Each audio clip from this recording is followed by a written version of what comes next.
The Bear, yeah. I don't think. Oh, I don't think I've started. Did I? No, I haven't finished season one. I think I got an episode or two in season one to finish. But yeah, great. I'm looking forward to finding out what what was happening with the brother and his disappearance. I'm guessing you're already like. Did you finish it? No, season. Did they put it all at once, or is it week by week? So it was done when I got to. You saw it all already? Yeah.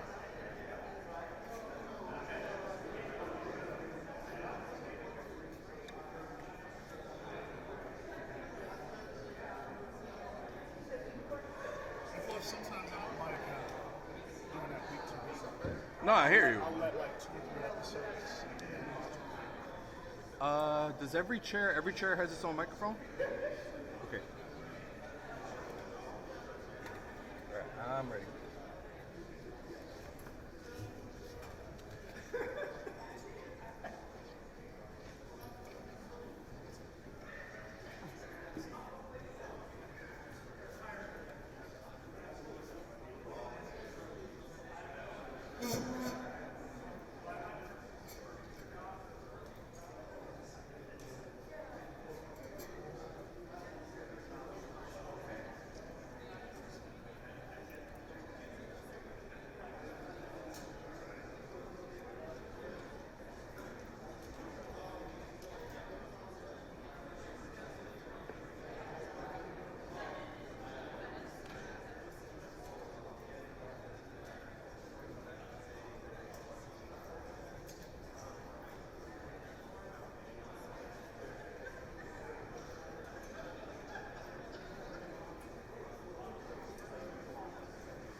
morning.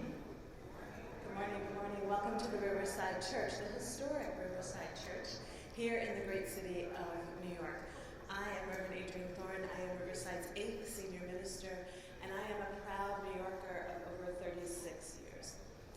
There are two groups of folks in this city who are dear to my heart: artists and people of faith. And New York City is experiencing an affordable housing crisis that is affecting both of those groups and others, making it impossible for them to live in the city.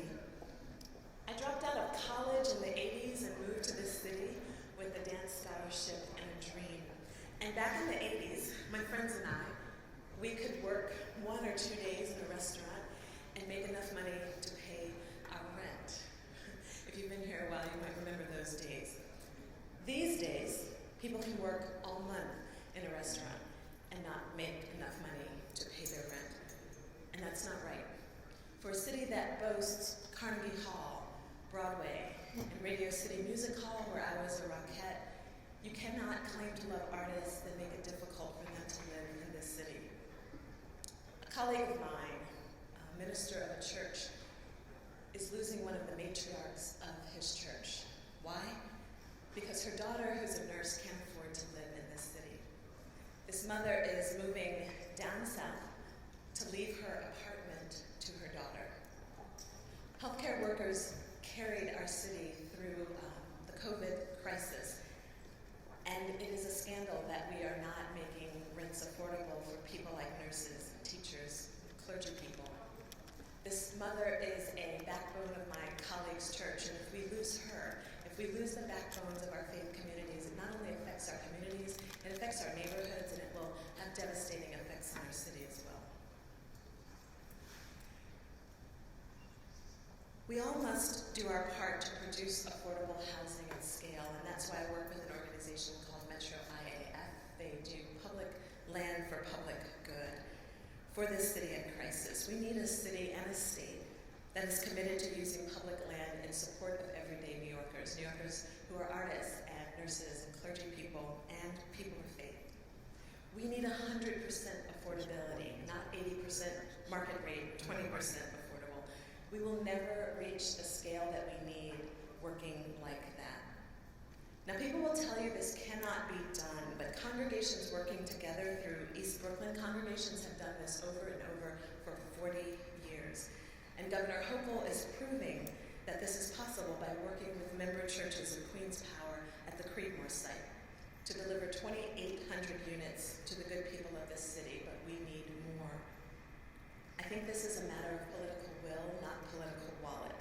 We can find a way, and we must find a way, to prioritize funding that is affordable and using every opportunity to support New Yorkers in achieving affordable home ownership as well. We can't wait any longer.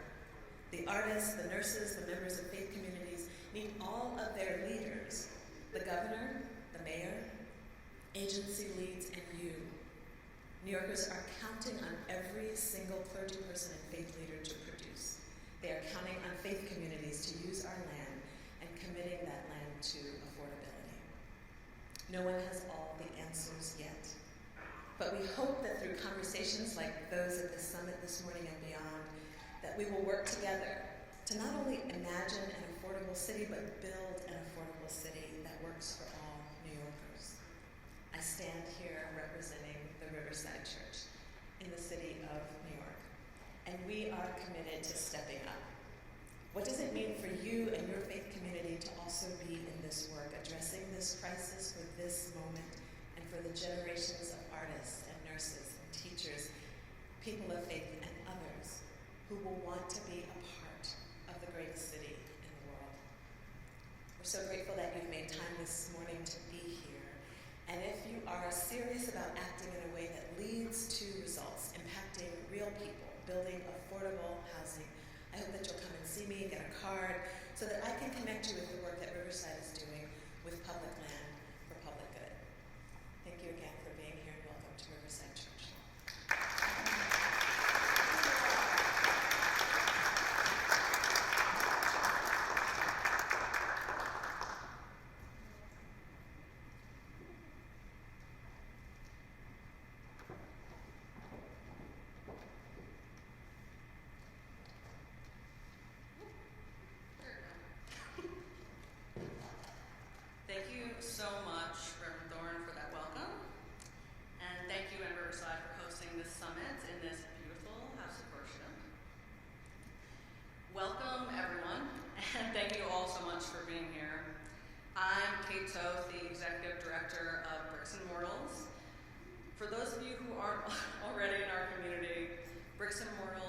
a nonprofit, multi-faith organization.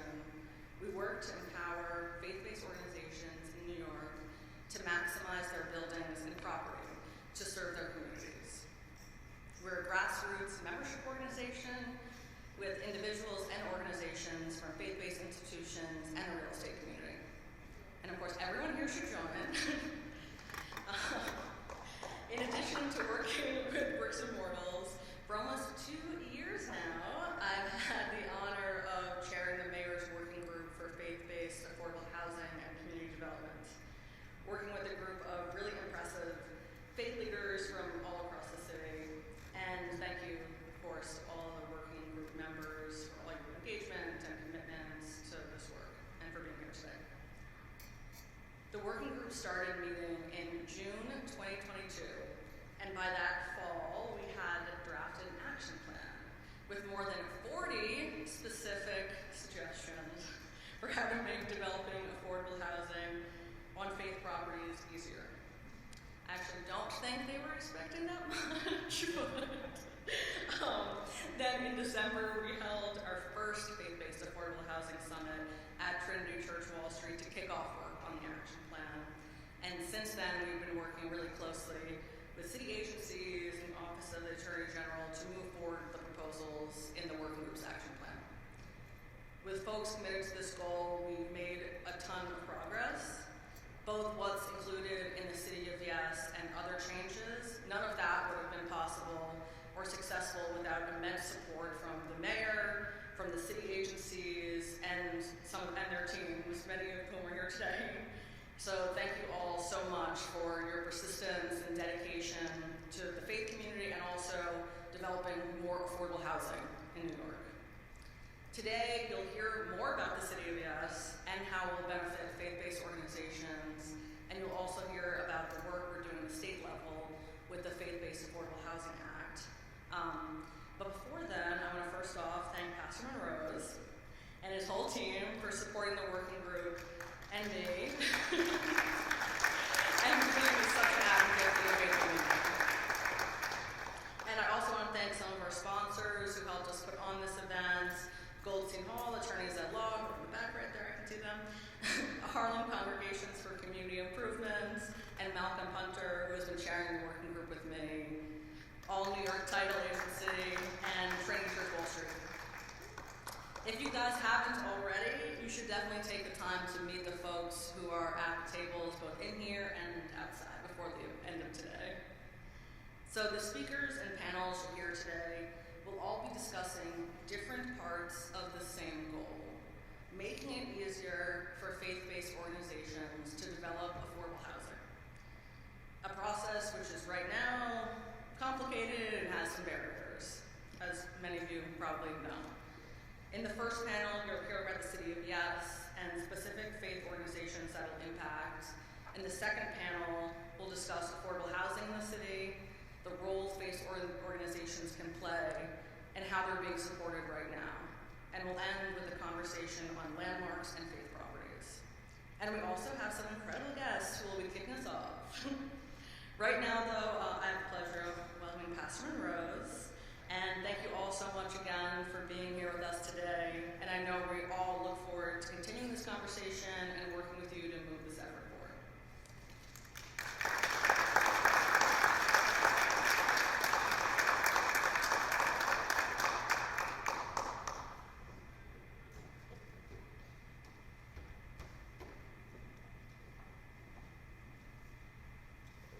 Good morning to everyone. It feels like a graduation in here today. This is so fancy. Good setup. Thank you so much, Reverend Thorne, my buddy from Sims, Brooklyn. Glad that you have been elevated to this historic place. It's definitely one of the places that Dr. King visited, and he made the remark to as well throughout his career that he called out the discriminatory practices by landlords who kept the Black Americans out of certain neighborhoods, and having been able to say that, and then having the second African American mayor, Eric Adams, to be our mayor today, and then working with faith-based communities to be able to quite amazing. When the group met with us, I think a year and a half ago, the mayor said, as opposed to giving us piecemeal suggestions and ideas, why don't you come and create one block of information? And I think that out of today, what you're going to find is that we want to make it easier for you to build on the property that was purchased by the sweat, the blood, the tears of individuals who were discriminated against, immigrants coming to New York City, building, working, moms, dad, babysitters. And so this precious prized possession of land that we can't produce any more of, to be able to make sure that you have the best tools available so that you don't be, so that you're not in a situation where you're losing this great asset that you have. And so with the City of Yes, I want to just read a few things and then I'm going to call up a few of our very special guests today. When you look at the City of Yes housing opportunity, it's a zoning reform proposal that will enter public review this April. And so it's a process that must go through, I think, the City Council Praga and also the Assembly for the City of Yes. And it will go through City Council for a vote this fall. And by us adding just a little bit more of housing in every neighborhood, this plan will unlock thousands of neighborhoods, will unlock thousands of homes that the city is going to need. So we will talk about it in depth throughout the day. There is something that's special that I want you to do for me before you leave, and while you're here, is that there's a card that says that you support the idea of what we want to be an affordable city. And so therefore, it's very important. For you to afford something, you have to work. And we have seen that even in our job numbers in New York City is at the highest even today. So we want to make sure that we have a holistic approach. And the panel's discussion today and everything that we discuss in our office is committed to making sure that we can get that done. All right? So we're going to first call our Regional Administrator, Alika Samuel, from the United States Department of Housing and Urban Development. She's going to say a few words, and then I'll be back to introduce our first Deputy Mayor.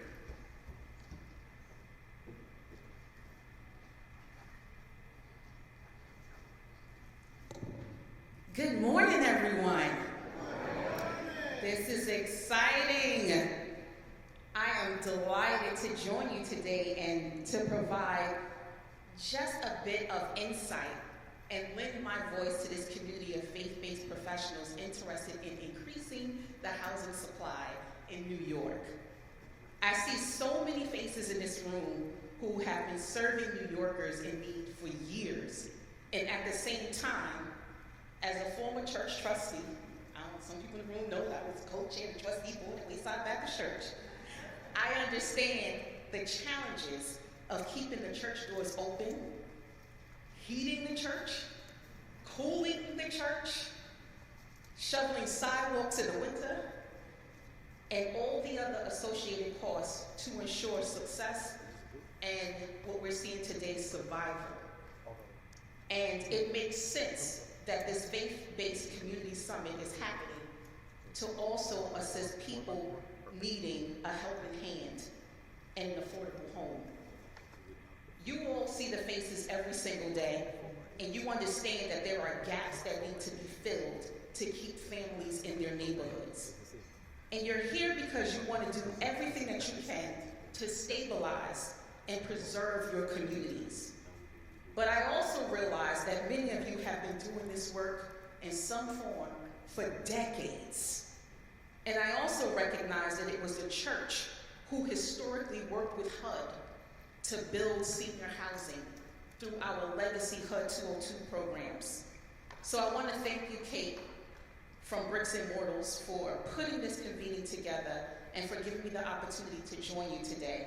And I also want to recognize First Deputy Mayor Sheena Wright, Reverend Adrian Thorne of this historical, beautiful Riverside Church, and to Pastor Gilbert Rose, who we've been kind of in the street for a whole lot of years, doing a whole lot of work trying to save just our babies.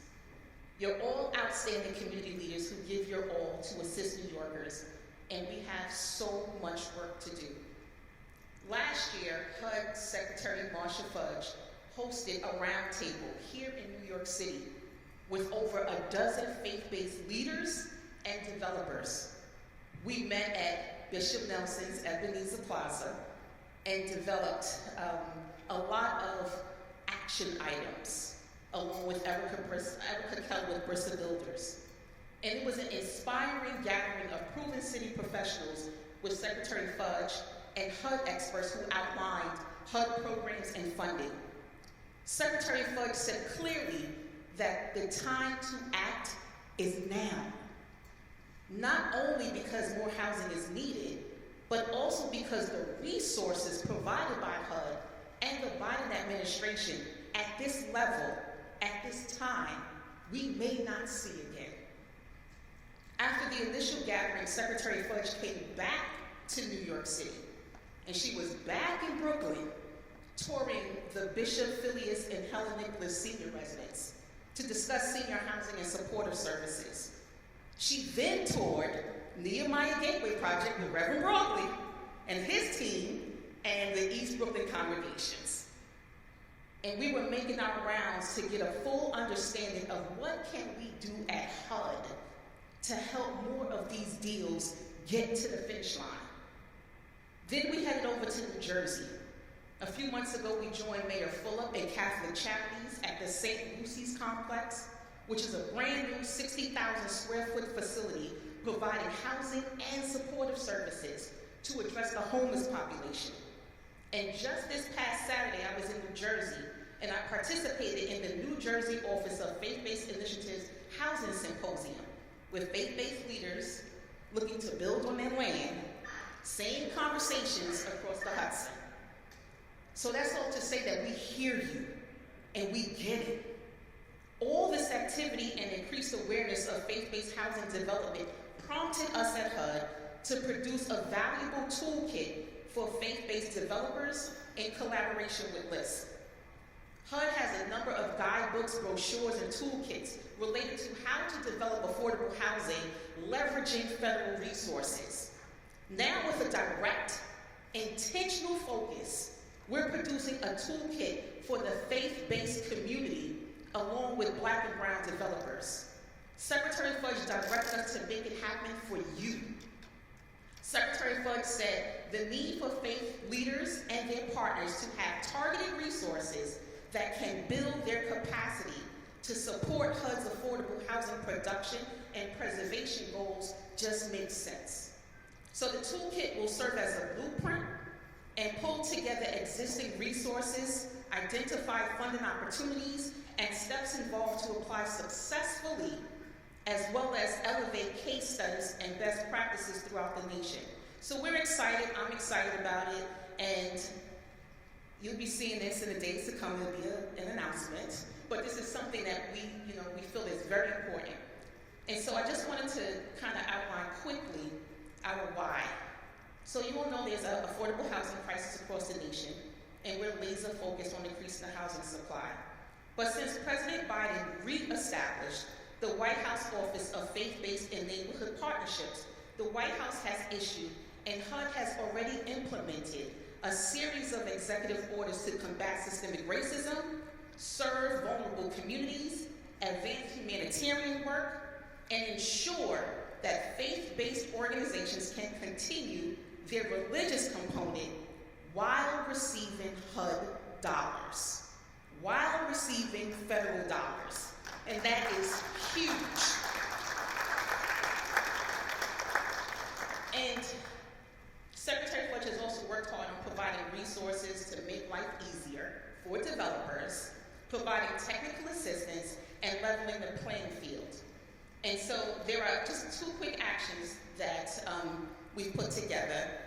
Making it easier to build affordable housing by lowering barriers for developers and builders and providing new creative funding for preserving, renovating, and building deeply affordable housing. So real quick, we have home funds that are out there. and that's HUD's Investment Partnership Program through CPD, Community Plan Development.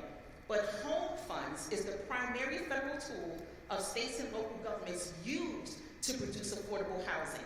And HUD provided $140 million to New York City just last year in home funds. Then we have the Community Development Block Grant, which is used for community development. And HUD awarded $318 million to New York City last year. Then we have the Housing Trust Fund. HUD provided $80 million to the Housing Trust Fund, which is used to produce and preserve affordable housing. And a lot of you in the room already know that there's the Section 202 program. And right now we have a notice of funding opportunity on the street. Right now, that closes June 20th. And that's an award ceiling of $20 million per project. And so I'm hoping that I see some of these applications for senior housing coming through our office in the regional and Region 2. And one last resource that I have to mention, GRRP, our Green Resilient Retrofit Program. I've been pushing this everywhere I go, and I probably emailed and called folks in this room. But it is HUD's first program that invests in strategies for energy, water efficiency, energy generation, and climate resilience for multifamily housing. And we announced $837 million of this funding. And I've seen those funds come to New York already. So I just encourage you all to please, please, please put your applications and your proposals in, because that's a lot of money that we believe on the table. So in conclusion, HUD values your interests, your hard work, and your commitment to your communities. You lead your congregations and have been responding to the needs and making changes every single day, changing lives, period. We know that. But HUD can be a partner, and that's what I want to stress. This agency has worked hard to eliminate development barriers, and I encourage you to look for resources, even if it's just technical assistance. Do not hesitate to contact us with your vision and your questions, because we're here. And I'm here today with Erlene Seeley, who is our faith-based liaison, and she's been at HUD for decades. And let me just say this as I close and walk away. Politicians come and go, but you are the constant in our communities, the leaders that we've seen push forward since the beginning of time. So I encourage you to connect with the career staff at the housing agencies on the city, state, and federal levels, because there are opportunities that I see being leveraged by leaders that do not look like this room every single day. The time is now, and let's not waste it. So thanks again for this opportunity to speak, and enjoy the rest of your summit, and God bless you all, and I'll be around to the end.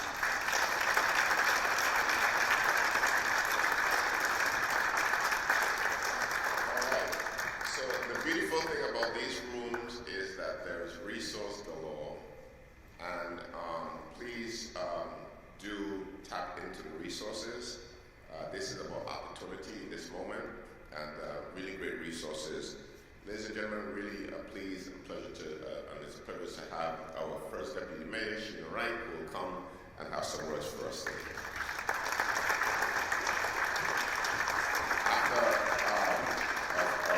Mayor, we will then have our first panel, which will be 45 minutes, and then we'll have 2 more panels, and then we'll have some closing remarks. Okay, thank you so much. Thank you so much. Can we get a round of applause for Pastor Monrose? He is an incredible leader of the Adams administration, and you can see the commitment from this administration to really center and prioritize the faith community. With his appointment, he is steadfast, he is strategic, he is creative, and we are grateful to you and all the wonderful work that you've done. Thank you so much, Pastor Monrose. I also want to thank Reverend Thorne. It is so refreshing and incredible to see your leadership. As you know, the Adams administration is a group of women leaders, so seeing you in the seat and your faith-filled leadership of this historic institution, we are grateful for you as well, and Kate, for all of the incredible work that you have done. sister, Alika Andrew Samuel, our regional administrator, and she's just been an incredible advocate for us as well.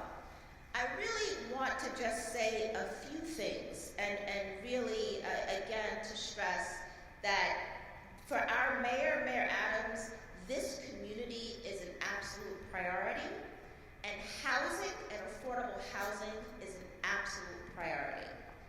Before we came into the administration, we did a survey of New Yorkers. It was the largest public policy survey in the history of the city of New York. 64,000 people responded, including 18,000 young people. And when we asked them, how do you promote public safety? They said housing. How do you promote better health? Housing. How do you promote economic mobility and prosperity? Housing.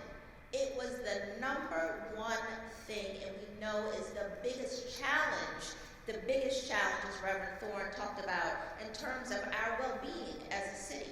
We know that. And when we walked in the door, we set out to do everything that we could to make sure that we have a well of affordable housing in this city, because we know that it is the difference maker in so many areas. I also stand here having served for 10 years as the president and CEO of the Abyssinian Development Corporation. So the lived experience of building affordable housing in this community for 10 years and trying to work with the city, we know how hard that is, right? And I know personally how hard that is. And so the goal was to make it easier. I'm proud to be standing here in Harlem, and I love that Alika really shouted out Brooklyn. Brooklyn's in the house. There's a lot of Brooklyn, all right? But Harlem, really rebuilt by the faith community, Abyssinian Development Corporation, Harlem Congregations for Community Improvement, on and on. It's Harlem in the house. Manhattan, yes. All right. I know Queens has done a couple things too. That's right. Queens in the house, and certainly Reverend Flake and all of those faith institutions. And I have to acknowledge the Bronx. I'm from the Bronx. Is the Bronx in the house? Okay, Bronx. We're gonna get a little Bronx a little stronger as we go. And last but not least, we can never forget Staten Island. All right. Very good. Very good. We are here. And I wanted to just do that because this community has sustained the city and has, as Alika said, for decades and decades and decades have built the affordable housing that our communities need, and we need to build on that. And as I said, walking in the door, the mayor was like, this is our number one priority for this administration. We set a moonshot goal to build 500,000 units of housing in this city over the next decade. That would be the largest production space that we've ever seen. And what we know is in order to achieve that goal, we need to be operating on all cylinders. Every level of government and every sector needs to do their part.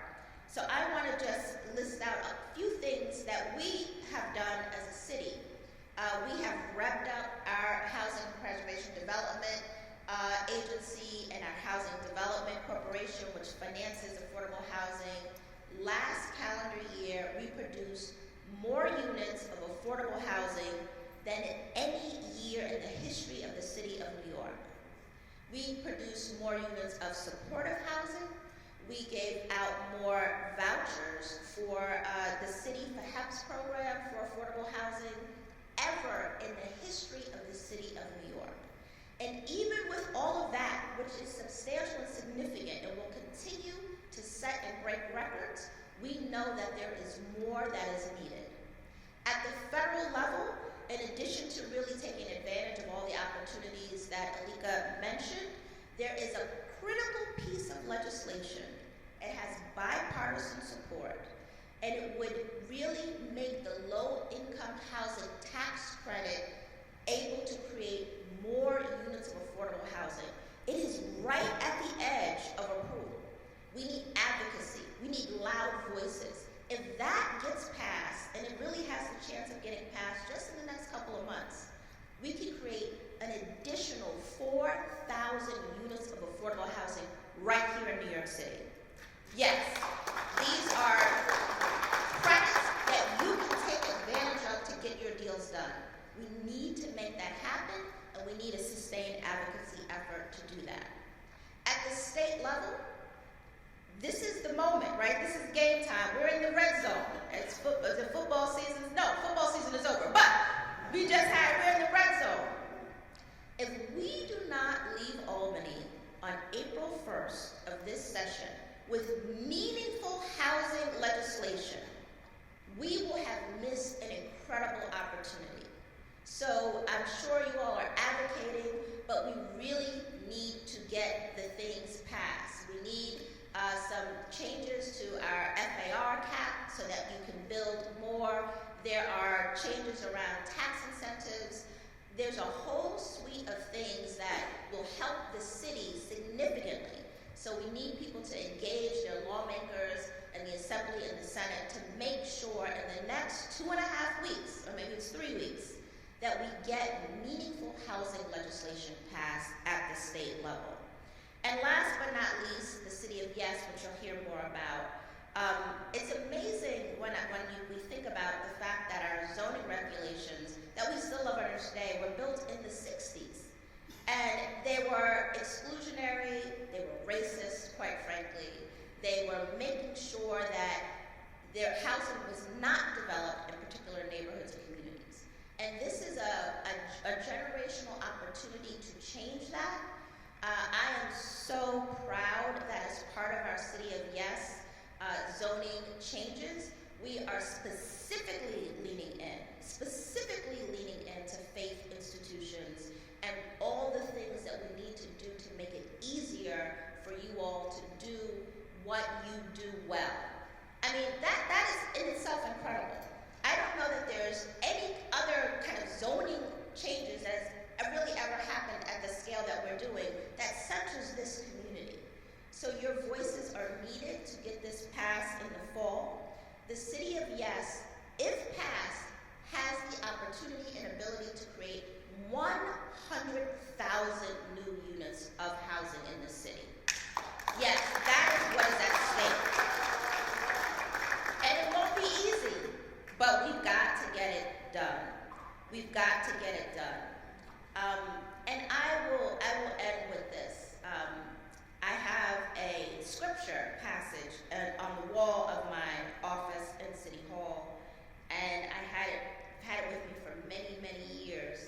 And I am a person of faith and was a trustee as well, and a deacon. Abyssinian is my church home.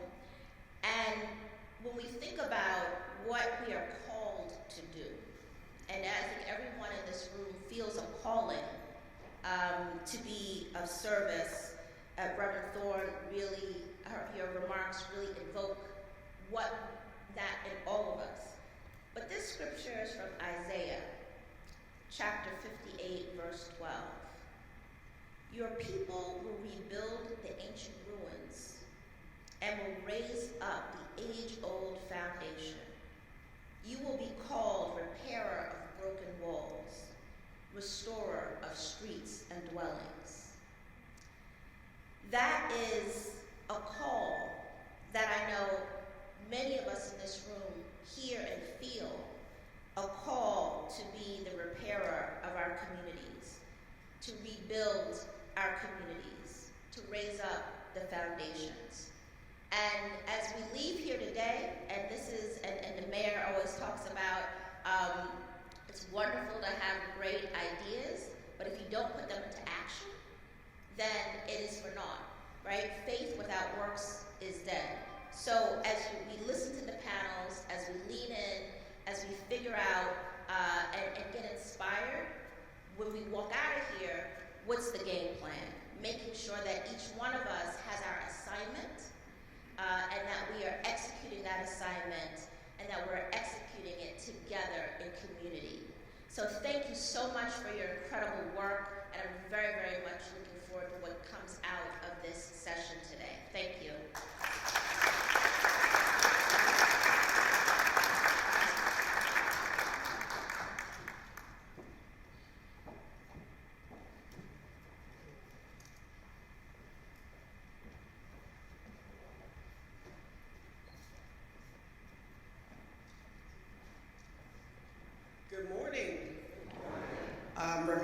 also bring you greetings from, I was about to say from Greater Mount Pleasant Baptist Church. But from the beautiful borough of Brooklyn.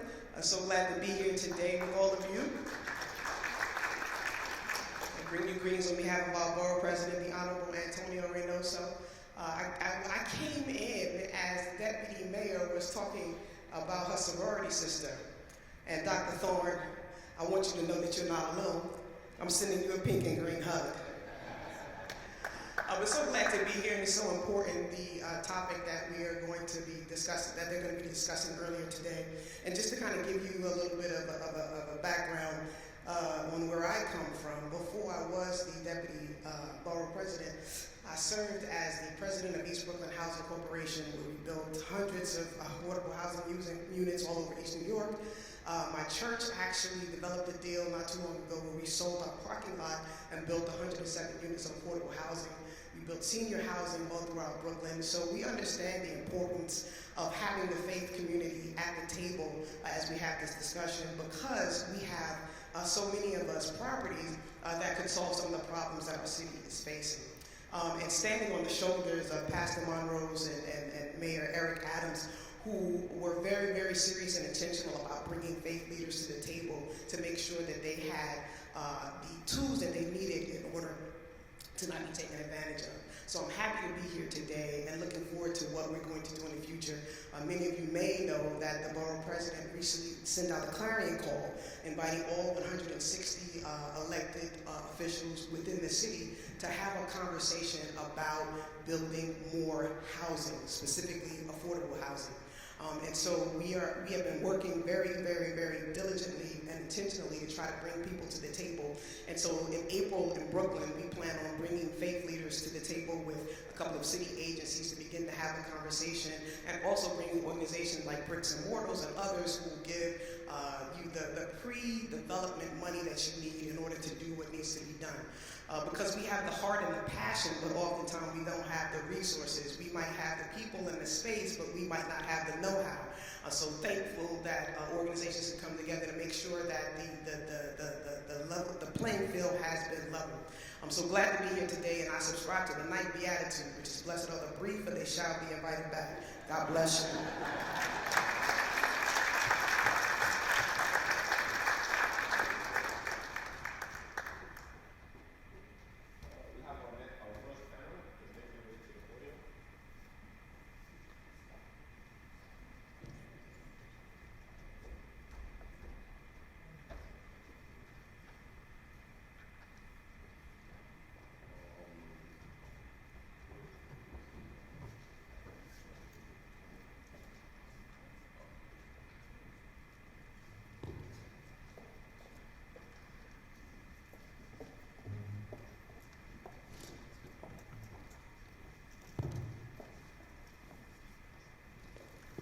Hi everybody, welcome. Thanks all for coming. We're gonna do the first panel here. Let me just say, I'm an architect. I'm gonna try to talk a little architecturally today. This room has got some great architecture. You can all hear our voices. We're raised up here. This is not a sermon, so you can all get up while we're talking and do all the networking and checking and asking questions to one another. Like, we can handle it if you make a little noise and if you make little connections with each other, so we appreciate it. I just want to thank Kate Toth for inviting me here. This first panel is going to be zoning proposals and visions from the community, and I'm just delighted to have all of our guests here. I'm going to have them all introduce themselves very quickly. We have Bishop Peart, we have Reverend Bill Shillity, we have Bishop Nelson, and John Manchin. So why don't we start to my right here, if you could introduce yourself. Good morning, everyone. Good morning. I am Paul Peart. I am the senior pastor of New Testament Temple in the Bronx. Our church is about 650 members, mostly a mixed congregation of African Americans and Caribbean folks. We recently began serving a population of migrants from asylum seekers from South America, Central America, on Friday evenings, serving hot meals and distributing clothing and the like. Our church also has a CDC called Good Neighbors since 2002, where we have been providing a number of community services like employment, immigration services, pantry, and the like. And I'm really happy to be here to speak in advocacy of the City FUS initiative. Thank you very much. Good morning. Blessed Ramadan to our Muslim brothers and sisters. I'm Bill Shillity. I'm a retired United Methodist pastor, but as you all know, you never retire as a pastor. And I forgot to take the course in seminary on property management and real estate. Oh, I'm sorry, they didn't have that course. So over the last 30-some, 40 years of being a pastor, I've learned a lot in that realm. And I've become a licensed real estate agent in New York because of the experiences I've had, and I work with ecclesiastical realty. For the last 14 years before I retired, I worked as the executive director of the United Methodist City Society, which is a multifaceted mission agency of the United Methodist Church in the metro area. During that time, I had the opportunity to really work at selling church property where the congregations had closed, and it built an endowment that funded more mission and ministry for our organization. Now, I don't claim today to represent the 112 United Methodist churches in the New York area. The Reverend Angela Redmond, the current executive director, does officially, but I know them, and I know the pastors, and I know that I'm working with some of them to help them develop affordable housing, and here to say we need the City of Yes, and we need the Jamaica Plan so we can do some great things. Good morning, Bishop R.C. Hugh Nelson, Senior Pastor of the Ebenezer Urban Ministry Center. 13 years ago, we purchased 2 city blocks with the intention of building a larger sanctuary. Somehow in the process, we felt God wanted us to address the needs in our community, with housing being one. So we presently have built 43,000 square footage sanctuary space or ministry space and 530 apartments above. This is a means of addressing the housing crisis.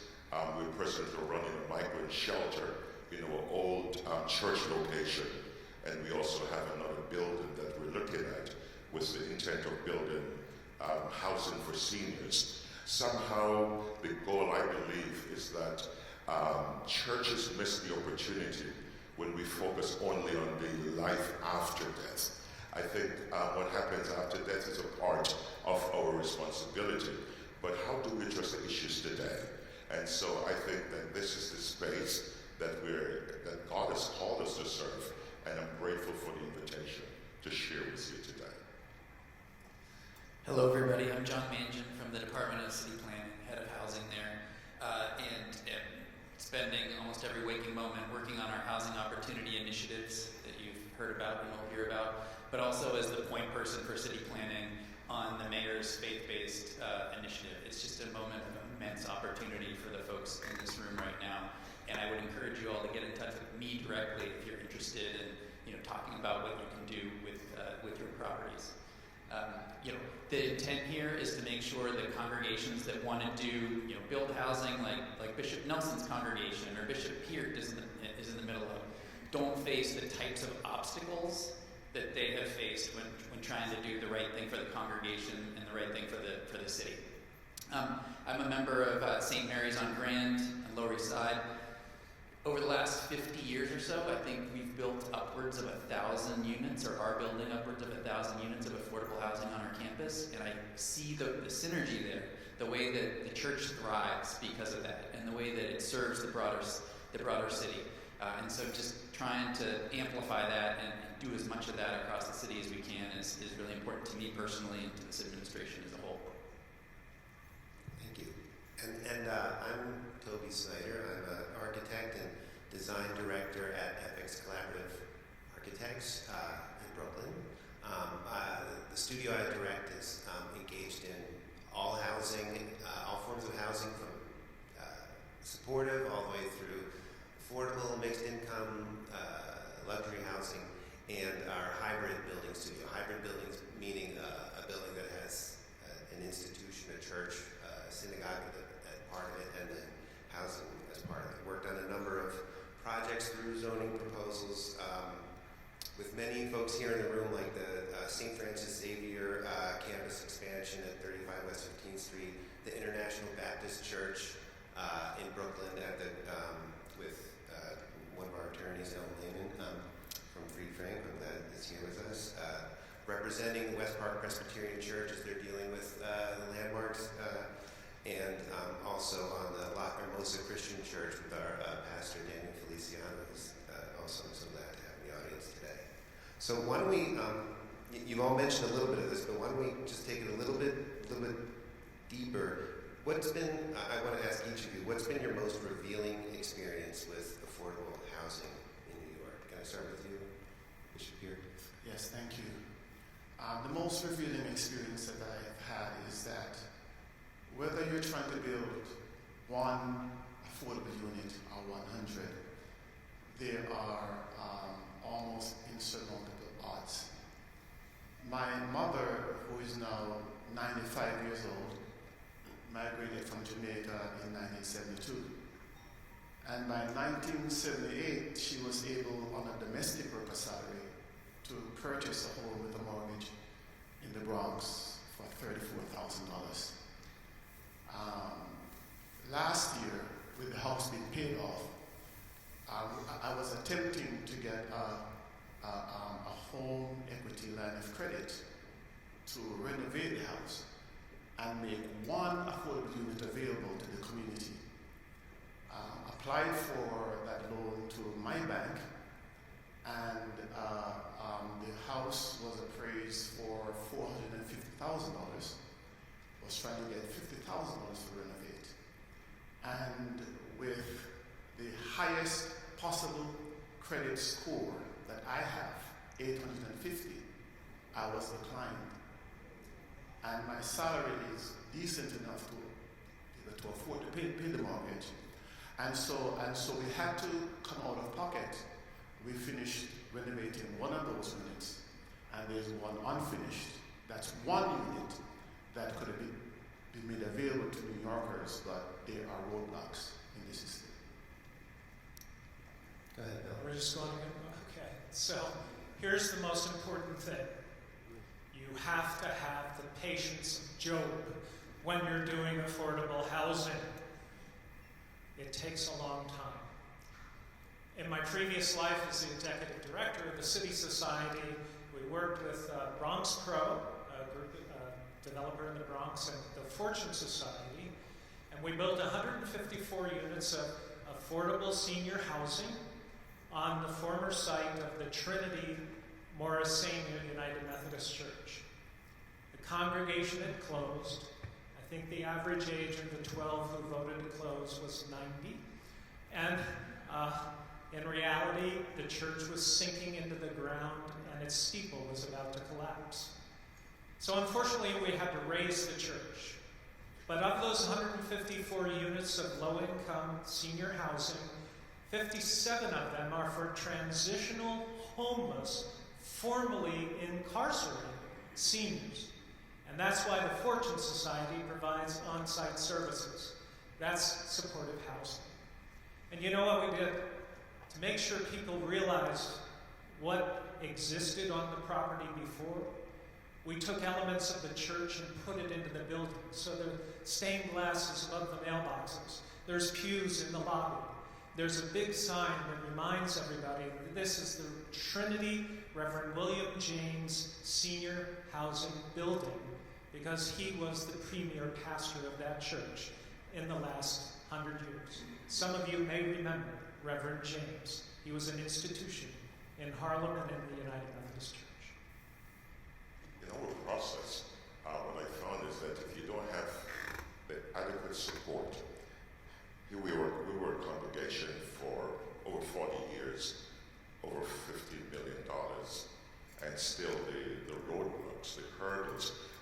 even in the process, I had one banker said, I can't give you a loan. He said, I can't give God a loan. I said, I've never been called God before. But it just shows that the hurdles, the roadblocks, you do need the patience of Job, but you also need the partners. And I'm so thankful for the partners that God has brought in our pathway, even moving forward.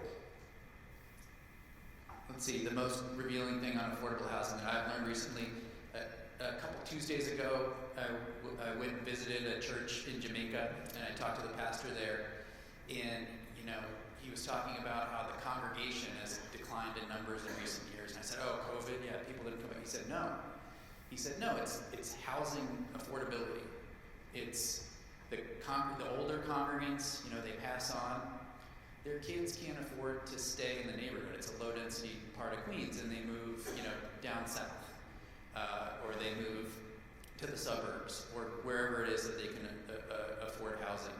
And it really drove the point home to me personally, the way just the broader housing shortage,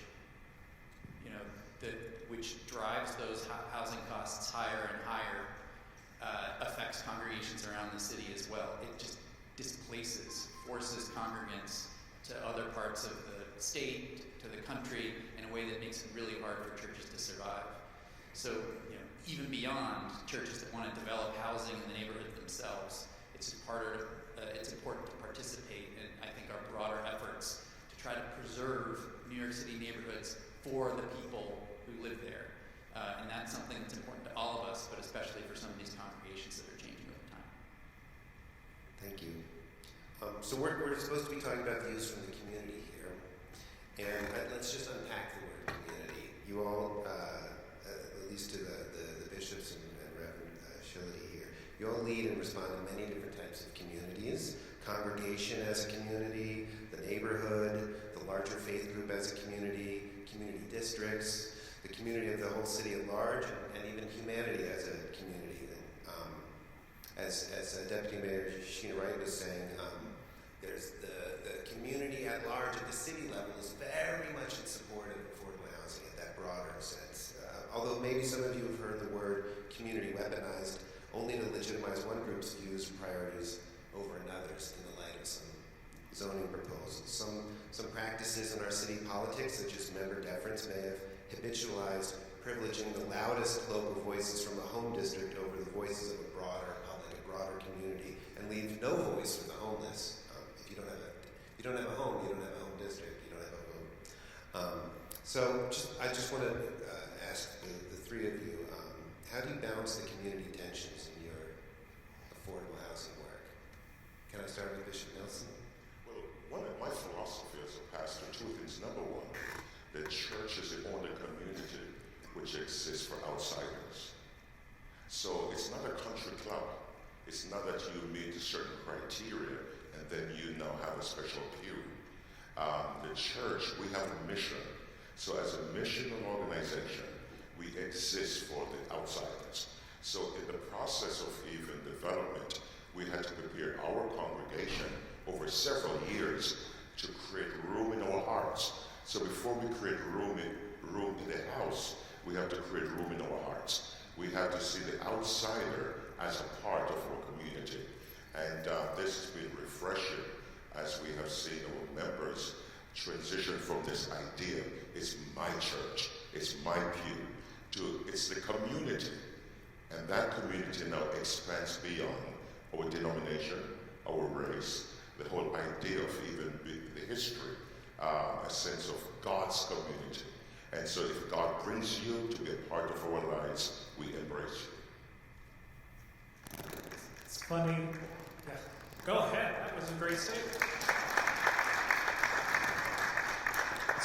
It's funny that you use the image of a country club, because I once knew a pastor who said to the congregation on his first Sunday in the pulpit, "I'm going to make a community of faith out of this country club." He didn't last long, by the way. So, I want to define community from the scriptures, and from the Second Testament, out of my Christian tradition, from Hebrews 10, there's a verse that I love. Let us consider, this is how Paul defines community. Let us consider how to provoke one another to love and good deeds, and not neglecting to meet together, as is the habit of some, but encouraging one another.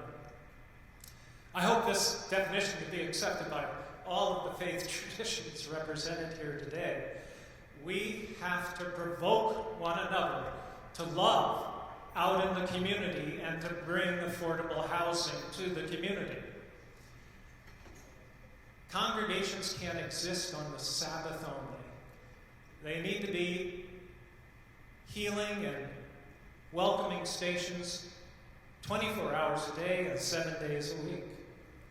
So I like to say too many of our religious communities are trapped in the edifice complex. All the energy, all the time, all the money goes into a building which is already probably in difficult and terrible shape. They're stuck thinking that, oh well, if we only fix the doors, maybe the community will come in, without forgetting to go out into the community to see what the community needs. So for me, a congregation needs to know what the needs and desires and the wants of the community truly are. They need to get beyond the walls of their buildings. Unfortunately, I will say the word affordable housing inflames the neighbors. Have you heard the word NIMBY? The acronym, I guess.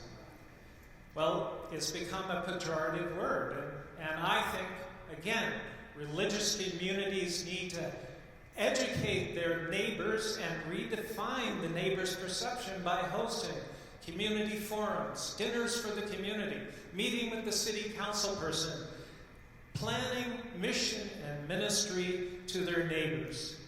That, to me, is community.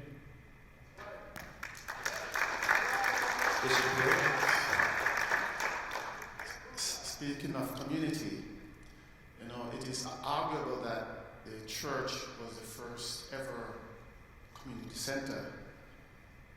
Going back to our hunter-gatherer ancestors who at the end of each day would light a campfire, which campfire would call people out of darkness into the light for fellowship, for warmth, and to share together the meal of the day that was roasted on that campfire. That campfire became a sacred altar, which led to it being a temple, a tabernacle, and then the temples and the churches. Our affordable housing project is now in the retrade process, which means a second RFP. And the main tension that we're experiencing pertains to the Euler process, Uniform Land Use Review process.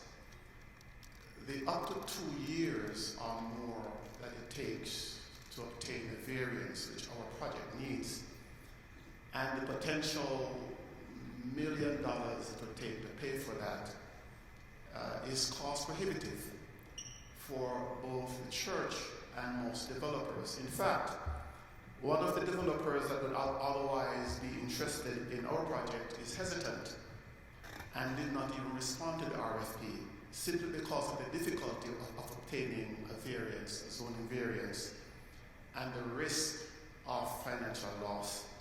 So projects like ours and many other faith-based projects simply cannot get off the ground because of the difficulty of obtaining a variance to move forward.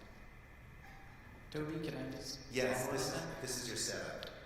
So one of the main points of the City of Yes for Housing Opportunity and for the faith-based initiatives is to ensure that when a Bishop Nelson or a Bishop Peart want to do something with congregations want to do something with church property, that they do not have to go through 2 years and $1 million worth of process to make that happen. And so, I got an email from Bishop Peart, we took a look at his site, and if the proposals under City of Yes or Housing Opportunity pass, we will be newly enabling, as of right, modest multifamily housing on the large site that Bishop Peart's congregation owns up in the Bronx. So if these pass, there's a definite chance that the Bishop Peart's congregation will be able to do something on that site. There'll be opportunity on that site without 2 years and $1 million. And just on the community point, city planning completely understands that communities around the city are very wary, very nervous about dramatic change to the neighborhood. We respect that. That's why the entire strategy around the housing opportunity initiatives is a little bit everywhere. It's radical, it's simple, we've never done it before, but by going across the widest possible geography, we can create a lot of new housing across the city, like actually make a difference without, radical change in any one neighborhood, without overtaxing infrastructure, without changing neighborhood character. And so we're hoping that we can get the job done while also respecting, community concerns in areas across the city. Thanks. John, can you follow up with that with a little bit more actual nuts and bolts specifics of what is in, what is in the city of Yes? What are the actual zoning changes that will take place that right now might require a ULURP process, but in the future would be as of right? I think many of the folks in the audience have properties here, and they don't really know what can they not do right now that they might be able to do in the future. Thank you, Toby. Fantastic. So right now, the zoning makes it difficult or impossible to add new buildings on church campuses. If your church is too tall for the existing zoning regs, if it's set back from the sidewalk in a way that doesn't comply with the existing zoning regs, if it has 300 required parking spaces of which only 20 are used every Sunday or whatever, you can't put new buildings on your campus, period. So City of Yes is trying to change the zoning regulations to remove those obstacles so that you will always, if your site has extra floor area, if your site has footprint for new buildings, you'll be able to do housing there, you'll be able to do additional community space there, you'll be able to do community facilities and other services there in a way that the zoning doesn't allow today. Another proposal emerged directly from the mayor's working group proposals that have been referenced today. We have great adaptive reuse regulations in New York City that enable conversion from non-residential buildings to residential buildings. Unfortunately, they only apply in Manhattan below 60th Street, parts of Brooklyn and Queens along the East River, some other parts. The working group said, expand those adaptive reuse regs citywide, so that old convents or monasteries or church-owned buildings. I heard from Harlem congregations who own commercial properties that are underused right now, and they want to convert them to residential. So we're expanding those conversion regs citywide to give way more flexibility to existing church properties around the city. We're enabling modest multifamily housing, 3 to 5 story housing on larger sites, even in low density areas. Who owns large sites in low density areas? Churches, yes, churches, synagogues, mosques, other faith-based institutions. I've talked to folks from the full spectrum of faiths in New York City who have properties that this would help. Finally, if you're a landmark, today there's ostensibly a landmark transfer program that enables you to sell unused development rights that you can't use on your site because you're a landmark to neighboring property owners. The program is so restrictive. We've had about a dozen transfers in the 50, 60 years that it's existed. We are streamlining and simplifying that process so that there are realistic opportunities. Just finally, I talked to a church in Crown Heights a couple months ago, landmark church. And when I talked to the land use rep about what the new landmark transfer programs would do for them to create realistic opportunities, they could even start a bidding war for their unused development rights on that site in a way that will enable them to make repairs that should have happened decades ago. So those are just a few of the ways that we're extremely excited to do what we can to help the full range of faith-based organizations across the city. One more thing, we know some congregations have beautiful buildings, massive buildings like Riverside Church. Others are storefront churches. We also want to facilitate a type of redevelopment project we've seen a ton in recent years, where a one-story church will partner with the developer, redevelop the site. You get a new church on that ground floor and in the cellar with housing above. We're relaxing the regs around that as well to facilitate those types of development projects too. Hope that wasn't too long-winded, Toby. Thank you. That's great. I think the nuts and bolts of this is really important to a lot of folks. I just encourage you all to come up and ask us questions afterwards to get really into the fine print. So I'm from Brooklyn, but there was a time when my home borough was called the Borough of Churches, and I'm just wondering, as we look into the future, what your vision for what religious communities in our boroughs should look like and what they should be doing. Can I ask Reverend Shirley first? Well, I think congregations need to start dreaming about ways they can redevelop their property. And rather than selling to a developer for the highest price, work with consultants and lawyers and architects and real estate professionals to find new ways of envisioning a building, as John just mentioned. A new building with brand new turnkey kind of space in the building and affordable housing above. And the church owns or the congregation owns the new space as a condominium. But in that, the congregation needs to think about the needs of the community. Probably some buildings are in terrible shape and this is a good idea, but you don't need to tear down a sacred space. But think about repurposing that space to meet the community needs in some way. Using the space for creative programming with partners in the community. Hint, hint, this is what Bricks and Mortals tries to do. So we hope you'll join Bricks and Mortals. Was that good enough, Kate?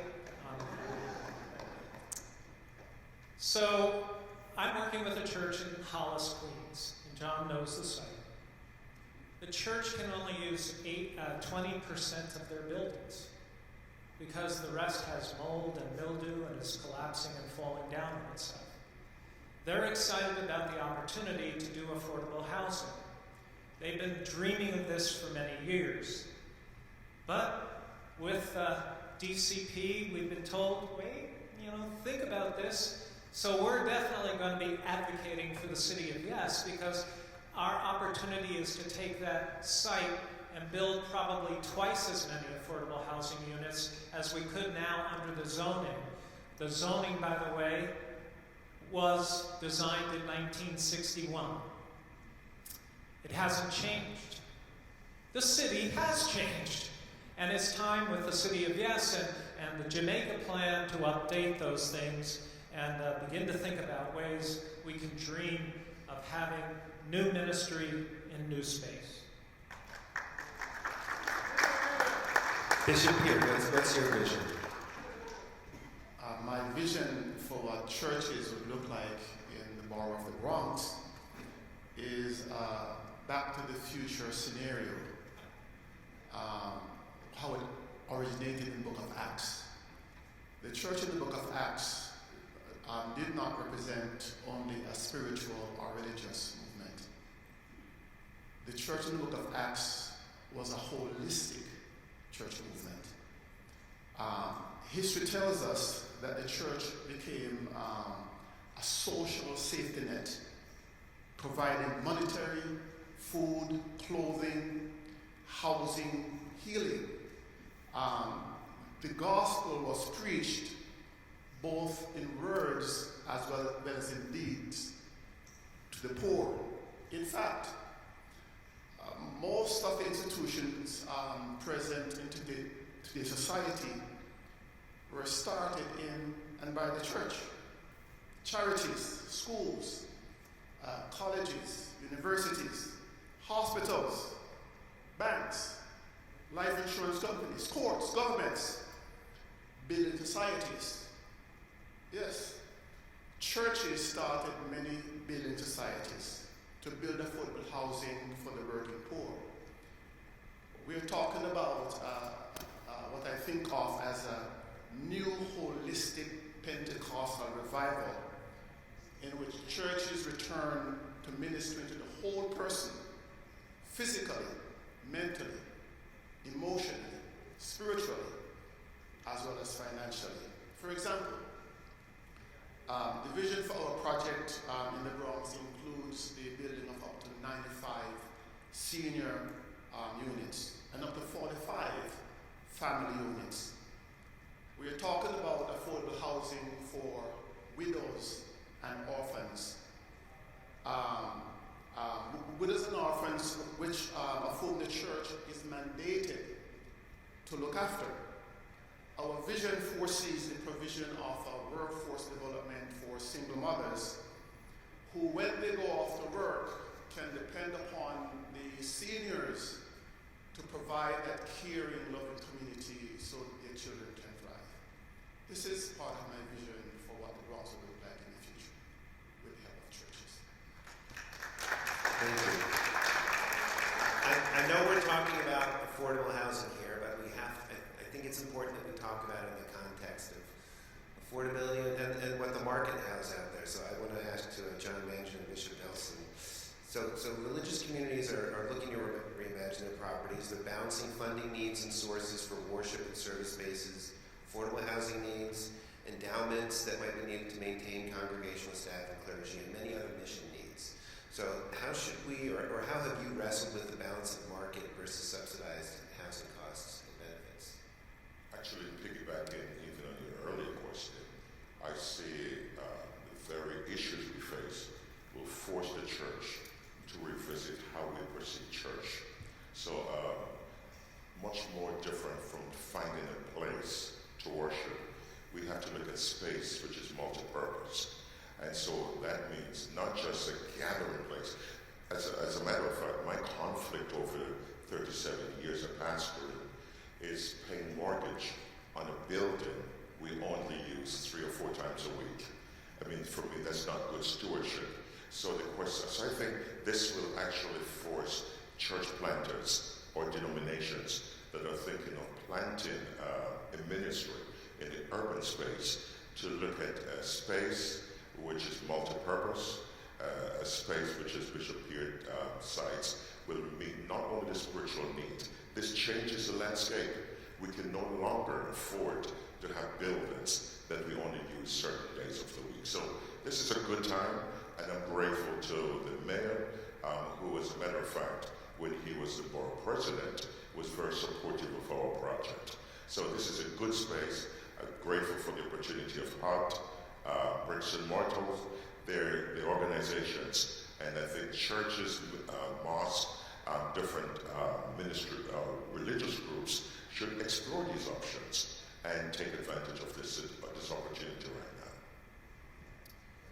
So the City of Yes for Housing Opportunity proposals will enhance the potential for many faith-based sites across the city and thereby enhance the value of those sites as well. Many congregations, like Bishop Nelson's, Bishop Peart's, will use these opportunities to develop, 100% affordable or 100% supportive. But, there are other opportunities as well. We need housing more generally. We need housing for families at the full range of New York City incomes. Many congregations have significant need for revenues, not just to repair the roof or whatever, but also to plow it into other good works that that your congregations do.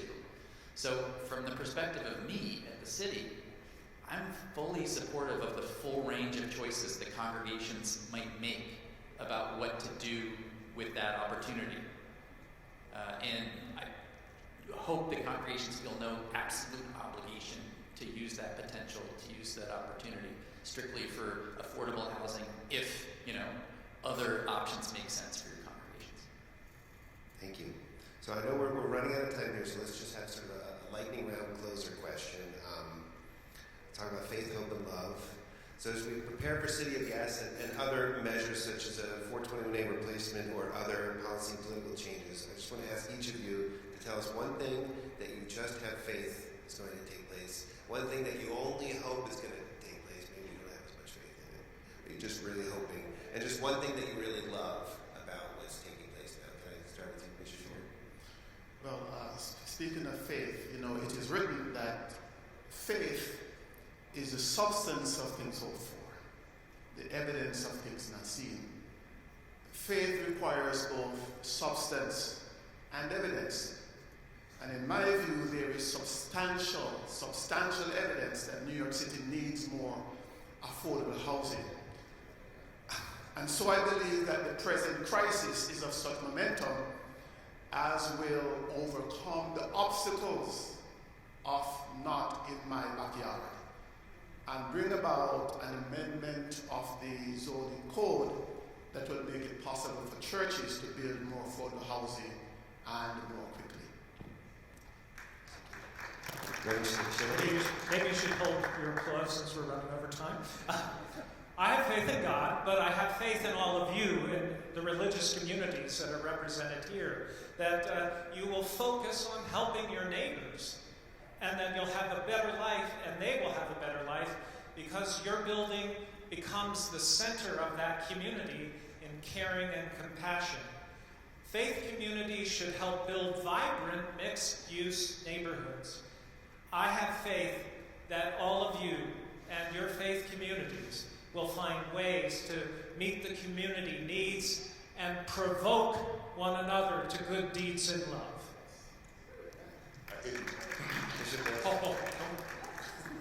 It's the lightning round.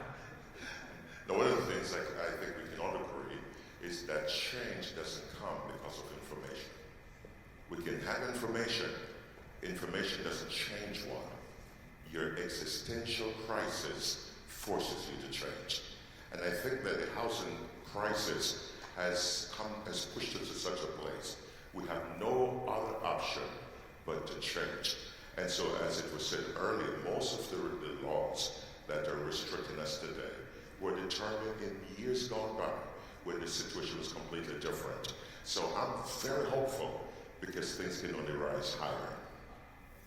Thank you. When the city was doing its fair housing reporting back in 2020, led by some folks in this room, a lot of the proposals, the goals, strategies, and concrete actions that we put in Chapter 6 of that fair housing report for HUD were totally aspirational at the time. And it's, you're putting them in the report where you're like, oh, politically, these will never happen.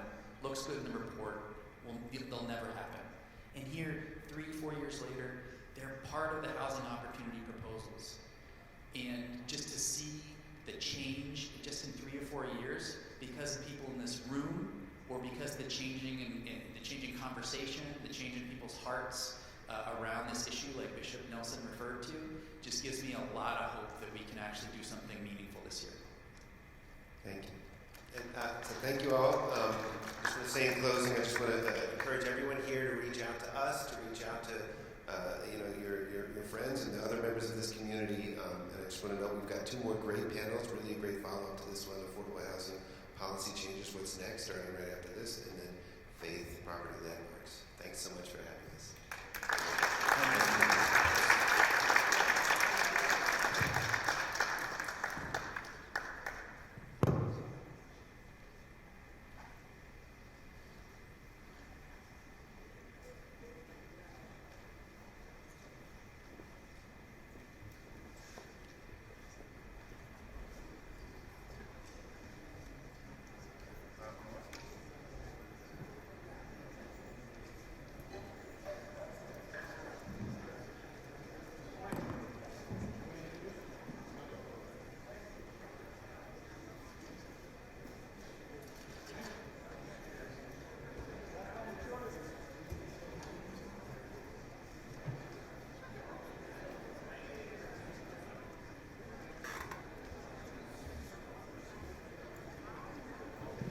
There we go. Now it's on. We're going to begin our second panel in about 5 minutes or less. So if you need to use the restroom, get a bite, please do so.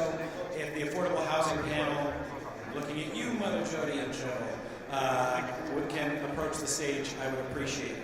I want to thank our panelists. Please visit our sponsors, and we'll commence again in 5 minutes or less.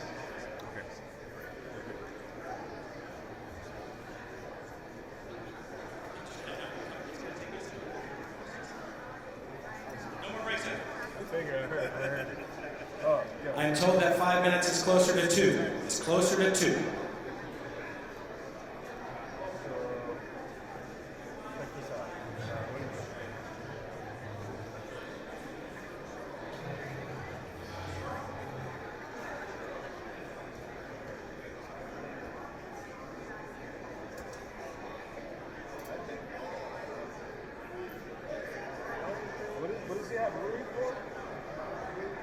have we really had some more for? Three's a lot. Yeah, the two for also. Yeah, like even two for both of them. Yeah, is a lot. Yeah, I think I've seen Draymond hit. I've seen him hit. He hit two like within what are we? Oh, last week, like last week. But like not to say that happens that often, but.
Yeah, let me know. I'm back here on Friday.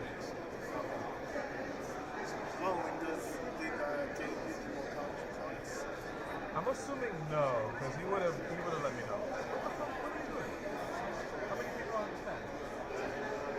This is the third team. No, this is the second team.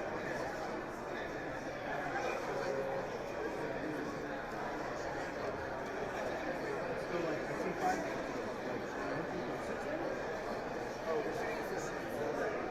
Yeah, 6.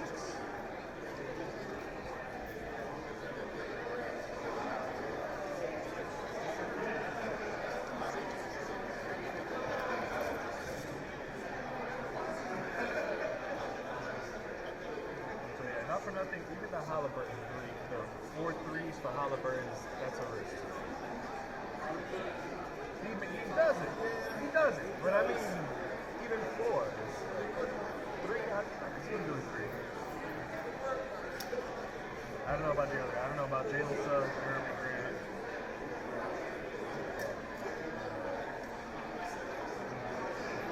I could water it down. I might just water it down. Just play it safe.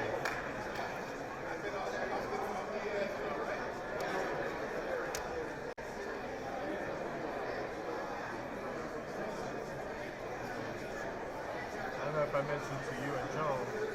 Hello. All right, we are going to commence. If everybody can return to your seats and be quiet, we're going to begin in 30 seconds.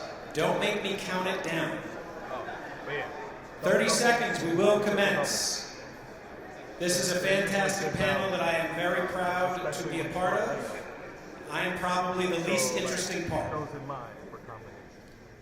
If everyone can return to your seats.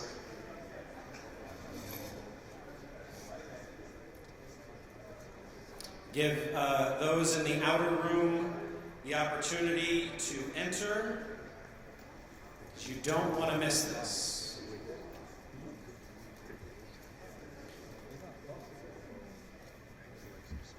Okay. 3, 2, 1. I don't know, that might have been 30 seconds. Thank you again, everyone, for coming. I want to very briefly thank all of our speakers, the Mayor's Office, Pastor Gilman Rose in particular, Kate Toth, Riverside, and Pastor Thorne for really making this event possible. This is the work, and really it's an update and an ongoing conversation around how the city and its communities and its faith-based organizations can work together better to help everyone, to have a win-win-win solution. And the only way that that's going to happen is through communication. The only way that's going to happen is through community, right? And by finding those partners that can help you, and by getting the information and the resources that you need to help achieve your communities. So today we're going to talk specifically about affordable housing and give you really the range, I think, of interests and perspectives around how we can help develop affordable housing in partnership with faith-based organizations in the city of New York. So I'm very honored to have on this panel Mother Jody Dower Cardassis, who is the rector of St. Peter's Church, Westchester Square. With her is Cheryl Seeley, who is a senior warden of St. Peter's Westchester Square, also known as St. Peter's Episcopal Church at Westchester Square. We have Andrew Fine, the policy director of Open New York. We have Terry Davis Merchant, the senior program director of housing and homelessness at Trinity Wall Street. We have Matthew Murphy, the executive director at NYU Furman Center. And we have Ahmed Tagani, who's the chief diversity officer and first deputy commissioner at NYC Housing, Preservation and Development. I am very fortunate to call everyone on the stage a colleague and a friend. I respect their opinions very much. I hope that you will give them the same respect and appreciate what they have to offer. I may press some of them, I'm looking at you, Ahmed, on some very tough questions. It all comes from a loving place. So without further ado, let's jump in. So this is the affordable housing policy perspective, and so Matt, as the executive director of the Furman Center, if you don't know, look it up. It's the premier affordable housing research center in New York and maybe anywhere. Matt, we know that there's an affordable housing crisis in New York, and simultaneously there appears to be a church on every corner. Can you sort of unpack for us what the housing crisis is and whether and how faith-based organizations can play a role? Absolutely. I'm actually going to show some slides because the Furman Center, we love data, love showing data, visualizing something. And I'm thrilled to be here. I'm a proud board member of Bricks and Mortals as well, and all the great work that they do, I'm fully supportive of. So I think the need for affordable housing is obvious. We look to some kind of canon points on this that are not going to be surprising. The city, which the agency of Med works at, puts out a survey every 3 years to look at housing conditions. They've been doing this from the 1960s and housing affordability. The most recent survey just came out a few weeks ago. 25% of New York renters are paying more than 50% of their income on rents. That's a shocking ratio. This has been going up, decade over decade, this is growing up exponentially. Our vacancy rate in 2023, meaning the availability of an apartment to someone who's searching, was 1.5%. Think about what that means. Out of 100 apartments that someone could be looking to move into, only one is really open for business. So that's an extreme shortage of housing. There's not really, it's functionally zero in a sense. And for really more affordable apartments, this is much lower. It's 0.65%. That's basically about 6 out of 1,000 apartments available at $1,650. You live it, we all live it, but this just helps to put some kind of math behind the issue. So this has been happening for a while. One of the ways we look at it, sorry, this has been kind of grayed out here, but one of the ways we think about it is, well, incomes of renters also matter. Have they been going up? Have they been going down? To what degree? The reality is, for a long time, incomes have gone up slower than rents. So I'm going to point out this well, we can share this after, but basically incomes have been growing at a slower rate. So this points to something is going on where we don't have a rental market that's working. It's not working in the favor of renters, right? It's more so working in the favor of landlords who are going to put out their apartment to the highest bidder. Part of this issue from our perspective is actually that New York City is not building enough housing. It's not supplying enough. Affordable housing, market rate housing. This is a comparison of New York cities to some of the other largest cities in the country. We're near the bottom of these lists. When we look at peers, like we're not doing as well as some of these other cities. We're not growing our housing stock to fit the needs that we have, okay? There's a conversation about the effect of supply. Most research points to supply having an effect that leads to lower housing prices or mitigating housing prices over time. That being said, we have an extreme shortage no matter what. We have to be looking at housing supply. One of the questions on housing supply in New York City is, well, what actually gets built? When we looked at 2010 to 2020, what was completed, there were about 200,000 housing units completed. That does sound like a lot. It wasn't enough. 30% of those were income restricted, and most of those were low income.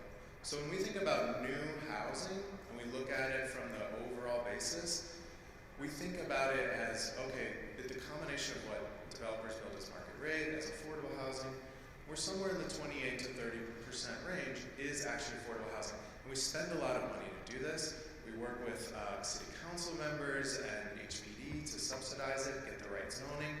But I think the sense of urgency is this isn't like happening fast enough, right? Well, how do we get these levels higher? How do we get more affordable housing? How do we get more market rate housing as well to really make sure that there's enough space for the people who want to live here? So, faith-based organizations and the scale of the opportunity. Jason asked, what role can we play? When we look at this from the land use supply perspective, or just the availability of land, the role is actually really large. And a couple of things point to this. Faith-based institutions own about 92 million square feet across New York City. I just did a similar presentation last week on hospital-owned land. They own 44 million. Faith-based institutions own more than double of the land than hospitals do in New York City. That's amazing. 70% of that land is used as a church or synagogue, parochial, or chapel or parochial school. So there are other uses, kind of funky actually uses, if I may say. I'm sure everybody can agree. But you know, a lot of this is kind of wrapped up in like, here's the church or the chapel, and then here's this other peripheral land. When we look at things like the question of, okay, 92 million square feet is one thing, but how much can they actually build on that land today, given the things that were coming up on panel one, zoning restrictions and things like not using the available zoning. You think about land as like, there's a recipe basically designated for what you can build on that land, right? You can't build like a tower everywhere. That's the zoning kind of side of this. That being said, right now, faith-based organizations have about 84 million square feet of unused land. A lot of that is in the densest part of the city, where it's very difficult for us to subsidize affordable housing construction. So even today, there's an opportunity, but all the tweaks John was talking about on panel one are also going to be necessary to unlock this space in order to be developed into housing. And again, a lot of this excess zoning is wrapped up in high-density zones. Places where it's hard for us to get housing, but places that really cater to large portions of the population. I just wanted to show, this is like site map of faith-based organizations. It correlates almost perfectly with residential areas of the city, which makes sense. There are churches on every corner. There are synagogues. They're all over the place. They're where people live, right? So yes, we have to be able to think about this creatively and get this right. When we look at, I'm just kind of showing now where the concentrations of properties are by community district. You can see that there are pockets all over the city again. There's a lot in South Brooklyn, Eastern Queens, and Northern Queens, the Bronx. That's also, again, this is where the unused floor area is, the unused zoning. It's similar to those areas, but you can see how in the densest part of the city, where it's very difficult for us to build housing, there's even more of this zoning capacity. So there's opportunities really all over the city. I'm just going to show what some of this looks like, and I picked these randomly to give a sense. This is a parking lot, and this is a faith-based institution with probably doing doing some local law 97 work. This is in Brooklyn, central Brooklyn, a heavily gentrified area. This is a church in Manhattan, and John spoke to the need of having different tools, right? When we think of this, when I think of church, this is kind of stereotype. This is a site in Greenpoint, Williamsburg.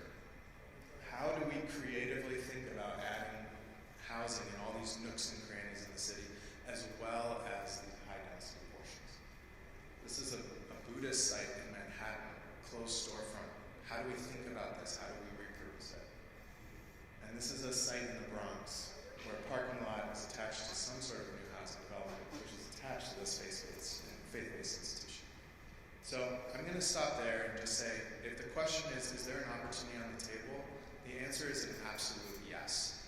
The next question should be, how do we get there? How do we use our subsidies? How do we use our programs? How do we get the zoning right to make sure we're meeting the next generation's needs of New York City? Thank you. Thank you, Matt. So Matt raises a good point. I think certainly legally and parochially we'll use the term church, just the history of the country is that is what I grew up with. The term is used, but we really mean all houses of faith and houses of worship. And they really are on every corner, and there are a lot of opportunities, and City of Yes is one of them. So I think it was said in the prior panel, but I really want to underline all of you and everyone you know has really got to support that bill to unlock the potential for faith-based organizations and for housing. So I hope that you will. I realized that I didn't introduce myself, and this is a good opportunity to do it. But I'm just the man behind the mic. So my name is Jason Labate. I am a partner at the law firm Goldstein Hall. I'm also the proud chair of Bricks and Mortals. And so with sort of the table that Matt and the picture that Matt has set, I really wanted to take the opportunity and introduce you to one of my clients that have been at this work for a while so that they can share their experience. So Reverend Mother Jody and Cheryl, would you please express to the audience what your experience at St. Peter's Westchester Square has been with a deteriorating landmark property, which is providing community services and pursuing affordable housing development?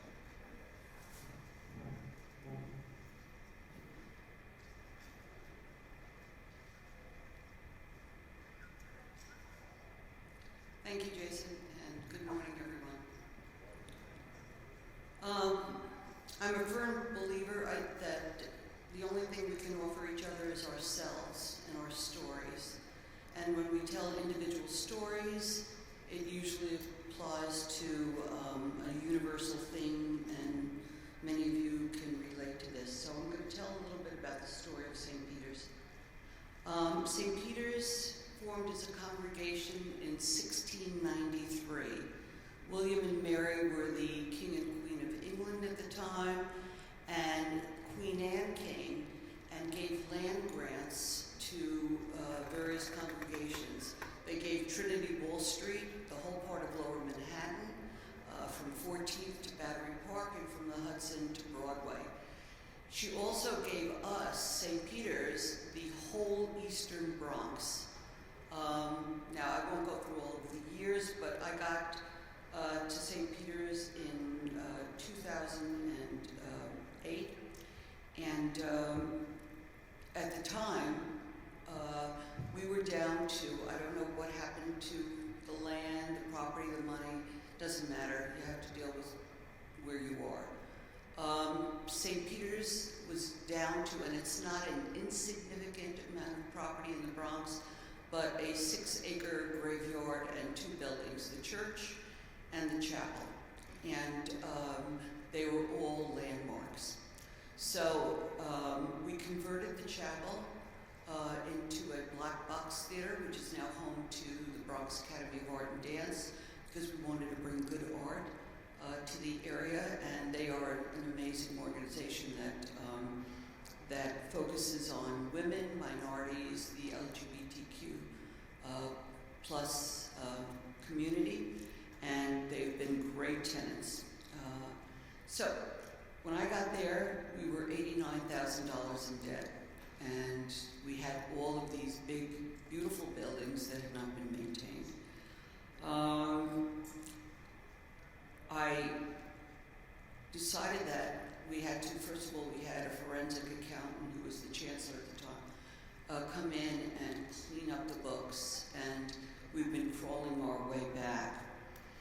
So we also have on the other side of the cemetery, right on the other side of the gate, a cottage, a one-story cottage that used to be a pet shop many, many years ago. And we've been renting that. It is very difficult unless you have a large staff to have property management. And we had a lot of unfortunate experiences. People moving out in the middle of the night, trashing the place, and leaving us with thousands of dollars of water bills that they didn't pay and move out in the middle of the night. So you don't have enough time to be a property manager as well. And we I'm the only full-time person there. Cheryl's now has been part-time for a while, and we had a sexton, a caretaker, very part-time. So the cottage, quite honestly, was driving me crazy, and I kept going down there. People were suggesting, oh, why don't you rent it to McDonald's or a drive-in ATM bank place? And I kept going down there and down there. And one day, I said, we've got to get rid of this cottage. We've got to do something to have income, because our congregation is small, it's older, and the whole neighborhood, from when St. Peter's was the summer church for people from Trinity Wall Street, these people had their estates on Long Island Sound before the Throgsdick Bridge or anything was built, and they would come to church there. So they had built this beautiful church, this big Gothic church, and now we have a congregation that's smaller, who cannot afford to upkeep that church, and still we did as much as we could, and are very much a central part of the community. So I thought of a couple of the people who had helped us convert the chapel into a theater, and I called one of them, and he came and said, I think you have a lot more property to develop here. Very long story short, and God is in this, the bottom 1 acre of the cemetery was not developed, and it was just grass, and we thought maybe there were people who were buried there who didn't have headstones. And we've done a thorough, you don't get past landmarks easily, you don't get through their process. We've had 2 archaeological digs, sonar, there are no bodies there, there's no archaeological remains. So that 1 acre is completely developable. And that's where we want to put up close to 300 units of housing. We've been doing this for 9 years. In July, it will be 9 years that I put my first phone call in to the diocese to get their permission and insights on how to go about doing this. The first developer, for a number of reasons, didn't work out. We were with them for 4 years, and now we have another developer who we're working with. It's hard. Everybody who's been up here has spoken about the process. Everything is ready to go. The shovel is ready to go into the ground to begin the foundational work. However, because of bureaucratic stuff, we only got into the pipeline for funding a year ago. And now we're being told that the pipeline, as they call it, sometimes takes 5 or 6 years. And so we've been meeting by Zoom because the church, not having the money to fix the roofs during COVID when nobody was there, Hurricane Sandy, a number of things, the whole church is falling apart inside. Do you have the pictures of that? Yeah. This is what it looks like inside. The water is seeping down through the roof, down through the steeple, upstairs in the choir loft. It looks like, those, it looks like Niagara Falls. The little waterfalls that they have like in the dentist's office that comes down. Whenever it rained, that's what the walls look like upstairs. And it is seeped behind the walls. And literally everything's collapsing. The aisles, the aisles are full of rubble. Downstairs, the foundational work is starting to crack badly. And just the smell of the mold. Cheryl is going to speak about some of the programs that we have, but this is a church that in the past years, since we started back in 2008, has been the center, not just now, but for 300 years, the center of the community. We have soup kitchens and food pantries and free after-school programs for the children in the community, 2 days a week after school, and a whole bunch of things that go on. We also want to be, I grew up when churches were open during the day, and it breaks my heart to go past churches and everything's locked. I want to open that church for several hours a day, but we have to be careful because everything in the church is museum quality, and we can't have people traipsing out with things. Cheryl's dad was one of the retired people who sat there for like 3 hours to keep the doors open so people just could come in. You don't have to pray, you can just sit there and be quiet, light a candle, whatever you want to do. Just a respite from the busyness of the city. But I can't expect people who are in their 70s and 80s to, kind of be security guards inside the church. So we want to open it more. Cheryl will tell you more about that. Let me see if there's anything else I want to say. We are the center of life in the community. We have offered, and we do it for free, artistic shows, concerts, everything, and we try to do as much as possible for free. And one artist from the community came in, wanted to teach. He was just starting out. He wanted to teach art to the local folks, and we charge him $25 to rent the space per night. So we're not looking to make any money, but we need to be able to use our church. So this is a win-win situation. The demographics of the people we're looking to house in the affordable housing are vets, formerly homeless, women who are coming out of abuse shelters, who are coming into their first apartments, to have some stability in the lives of themselves and their children, and seniors.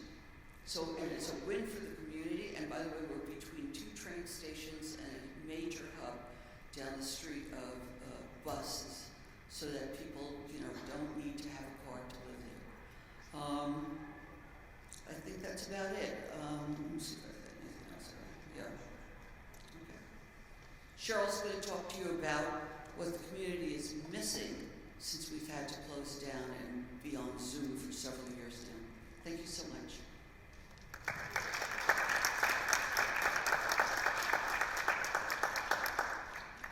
Good morning, everyone.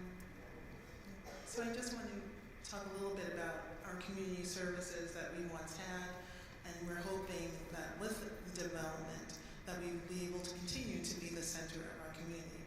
Unfortunately, because of the condition of the buildings, we no longer are able to have our after-school program that we served kindergartners through 5th graders, a free program of music, art, and dance.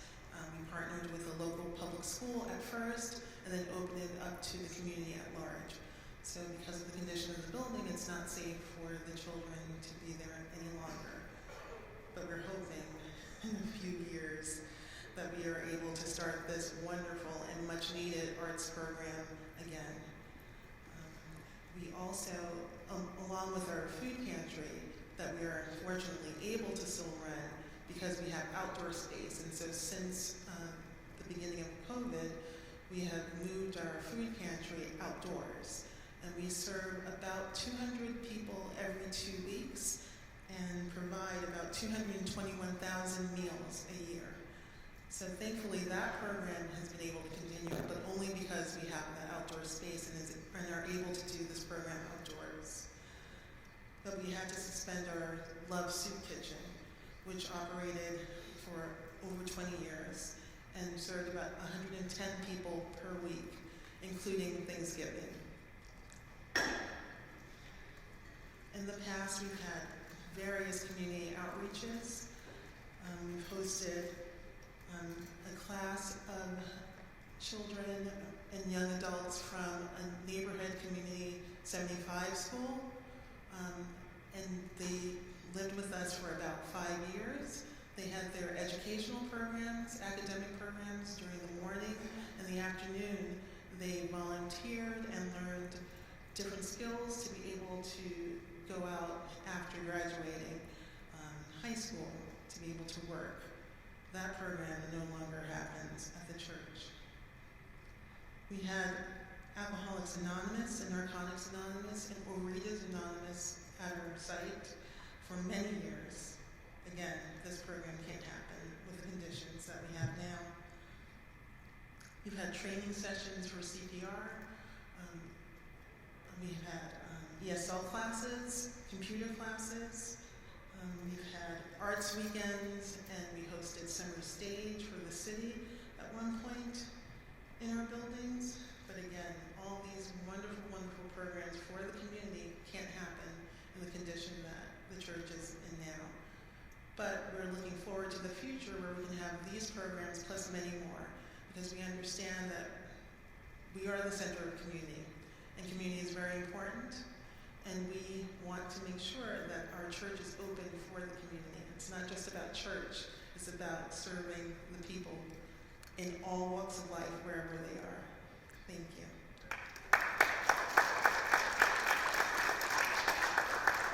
Thank you, Cheryl and Mother Jody. I hope that you are as impressed by that as I am, and I know that there are many stories like it. Right, this is an example to me for whatever that turns out to be, almost 400 years that this St. Peter's has been a hub of the community, and is sort of, if you'll allow me to say, is sort of limping along to do what it can do given its condition and resources. And there really is an opportunity here that benefits the public through the landmark, benefits the public through the affordable housing, and benefits the public through strengthening and empowering St. Peter's again to provide these community services. But as we saw through the timeline and others, there are challenges. And it's been said again and again, one of which is the timeline. So with that, right, one of the people that can does take my calls and answers my questions. Thank you for that, Omet. With all that we've seen with faith-based organizations and houses of worship, there's great opportunity and great challenges. What is HB doing to support projects like St. Peter's, and what more is left to be done?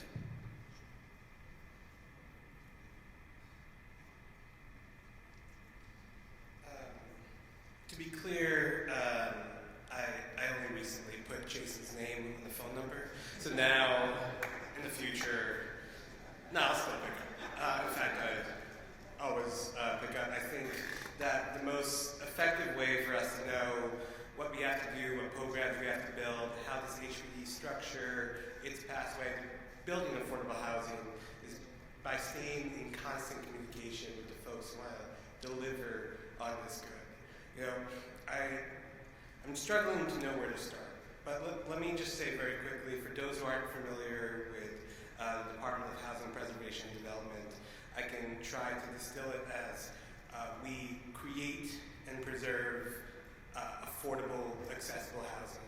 We protect that housing by ensuring that owners are following the housing maintenance code, they're following the regs and rules.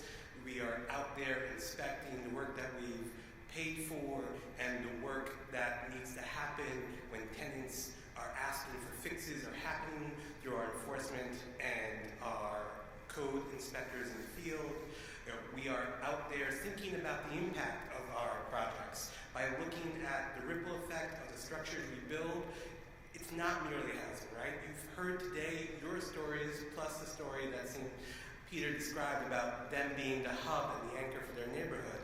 When we build housing, we're thinking mixed use is a technical term, but it's really about the services that can be delivered in this structure that we finance that goes into either providing soup kitchen services or providing, you know, an affordable space for a small business, or looking to see if we can meet the healthcare or the physical healthcare or mental healthcare or the food availability in food deserts through our projects.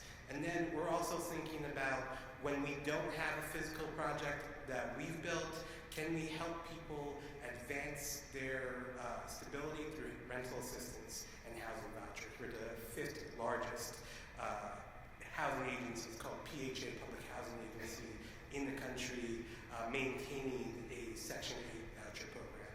And in addition to city programs like the 1515 program, which is critical to advancing supportive housing, or looking at other ways we can get specialty vouchers from the federal government so that we can continue to have people have pathways into any of the privately financed homes in the city. Because as Matt talked about, the vacancy rate is alarming. It's also just frightening when you think about how this touches people we know in our lives. You know, I myself grew up on rental assistance in the city. My mom, my sister, and I would not be New Yorkers if there wasn't a federal subsidy and city subsidy and social service programs that can create an avenue for families to call their home. So HPD across these pieces tries to advance this work. We work most successfully when there's someone on the other side of the table that is committed to mission and committed to community, like the folks in this room, like the folks who are not in this room, who are building affordable housing. You know, I think over the most recent couple of years, we've built over 1,400 units with faith-based institutions, and we have many more that we are thinking and working and putting into the process of financing in the future. It's a big critical piece of what we see getting to the affordability crisis and solving for that. You know, this is a day for numbers, right? So just to give you a sense when you're working with HPD, where we're putting our money so that you're thinking about, like, what are we looking for in projects? So 42% of our subsidized projects, 42% of the units in our projects are for units up to 30% AMI since fiscal year 2014. 66% of our subsidized production up to 50% AMI, which is about $62,000, $63,000 a year for a family of three in 2024 terms. And 91% of our subsidized production is up to 80% of AMI, again, up to low-income household numbers in 2024. So we want and commit our money to low-income housing, to supportive housing. We have a mandate to make sure that we have our housing be a pipeline for homeless New Yorkers. At minimum 15%, sometimes upwards of 30% in our HPD housing. And then, you know, I'll go into this a little bit before I finish, but we are not the only agency looking at this, right? So we partner, and our sister agency, the Department of Homeless Services, has now put out their own products using our own rental assistance to be able to create truly low-income, affordable housing, and is another partner and pathway for you to be able to develop housing, address distress and financial needs, and together move forward on mission. The other thing that I think is important to note here is when you're coming to HPD, what does HPD's frontline look like when you're talking about affordable housing? So last year we put together an internal, faith-based review team. This is so we're answering the question of how many different people do you have to talk to get the questions answered to understand where you are. This team comprises of our land use staff, our development team, intergovernmental affairs, policy, through a clean and streamlined intake process in our development team. You come through answering the questions we need to ground a serious conversation right off the bat. So we know you know where you are and you know where we are on these projects. That is something that will be replicated through the rest of our sister agencies that's involved with our work. The mayor has made it clear to us in each agency that touches the housing pipeline that we need to find ways to get more housing out there, and we need to streamline it. In fact, to see it demonstrated in real time, the mayor put out a report called the Get Stuff Built report. In that report, there's 111 recommendations, 111 different ways that we can reduce the time for those of you who are working with us to build housing to get from point A to point B. In fact, the goal is to reduce that time of building housing by 50%, which in terms of a developer and a church working together, that could be at least $100,000 or more saved out of money that comes out of your pocket to get to the end result. That involves better coordination and communication between agencies. That means making sure you're not doing duplicative steps between agencies for the same question. There is investments in training for staff. There's investments in building of technology so that we're better serving our clients, which is you, who are building housing. The part, and I feel Jason's presence here, the part that, there are two things I just also want to touch on the opportunity side. So the other opportunity side is that if you have existing housing or you're building new construction, I desperately urge you to think about using project-based vouchers. So in both HPD, in NYCHA's world, we are able to help you with the financing of the project by coming through our pipeline for what's called project-based vouchers. There's Section 8 vouchers that are contracted together. It helps you think about the funding, the funding layering you do for a project. And particularly, I would definitely encourage people to consider what's called VASH, which is targeted specifically to veterans and is a great way to serve both of those purposes. So, big picture, the thing, and you're incredibly right to point out, we are in a situation where the funding pipeline is longer than people expect. We have, as a city, under this administration, put the most capital that this city has seen toward affordable housing. It is $24 billion over the 10-year capital plan since the mayor came into office. It is the single largest significant capital investment in our work. However, please remember, our work is not strictly city capital. You've seen rising costs in labor, in insurance, in soft costs and hard costs on projects. We are heavily reliant on the federal resource that makes housing happen. We've talked a lot about low-income tax credits, which are critical to making projects happen. We have benefited from that, but we have been pushing for outdated and unnecessary handcuffs to how we use low-income tax credits, especially given how we've proven how that investment creates economic stability and multiplier effects for the city and for the nation. So we have been fighting for changes to those federal rules, and we have made significant traction. There are people in this room who've been in our federal affairs team working toward that goal. There is a bill sitting right now in Congress to make a temporary change, which alone would allow us to build another 4,400 units of low-income housing if it's passed. And then we can demonstrate why it should be permanent in the future. Additionally, we fight for more vouchers, because right now there are studies that suggest only 1 out of every 4 eligible people for a federal housing voucher has access to that federal housing voucher. So we were fortunate enough to see in the fiscal year 24 THUD bill, or the congressional spending, that our Section 8 is preserved, but we need to fight for more.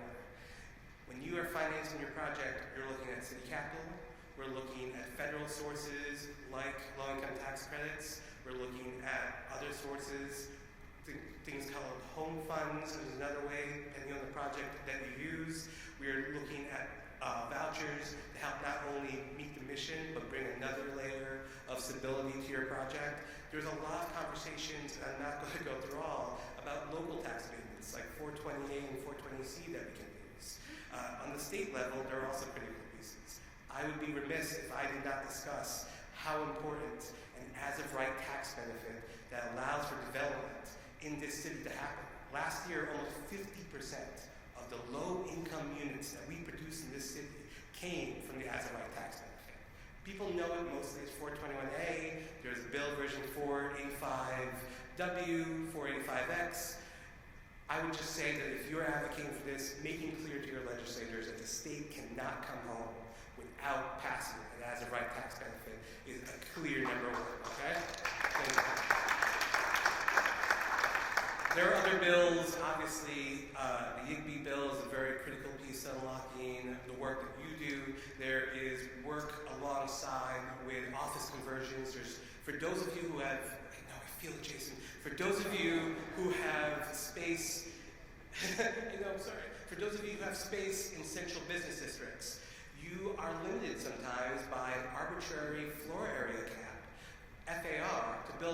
residential that you can build and deliver for residents.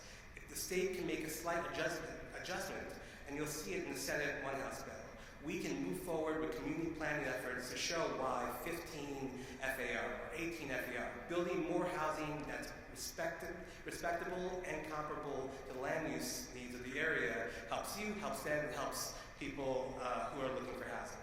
As you can see, I can probably talk for a very long time, but I respect my friendship with Jason, and I'll be here and I'm happy to give my information. But there's a lot of things that we're doing already, both on the funding side, organizing, streamlining to make it easier for you to interact with us, using the tools we have today. There are a lot of things that we're fighting for at the state and federal level.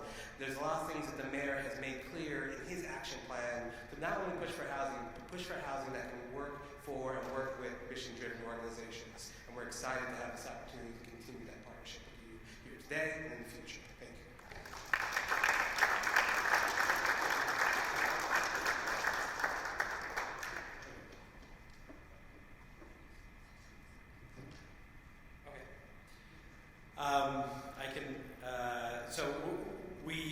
That was a lot of important information. Thank you, Ahmed. Thank you for somewhat recognizing the boundaries I set for timing. This really is, right, it's informational, it's community, it's a call to action. So there are a number of bills that have been identified. One, Andrew Fine will talk to you about in a moment. But we would be remiss, and we've got about, let's call it, probably about 7-8 minutes left in the panel, so the pressure is really on Andrew and Terry to deliver their messages potently. One of the other players right in this community is private philanthropy. And so Trinity Wall Street, hopefully many of you know and have them on speed dial. There's only so much they can do, but they do a lot. So I'd like to invite Terry up to speak to really what Trinity Wall Street is doing around homelessness and affordable housing, and then as a subset of that, what they are doing and working with faith-based organizations on in that area.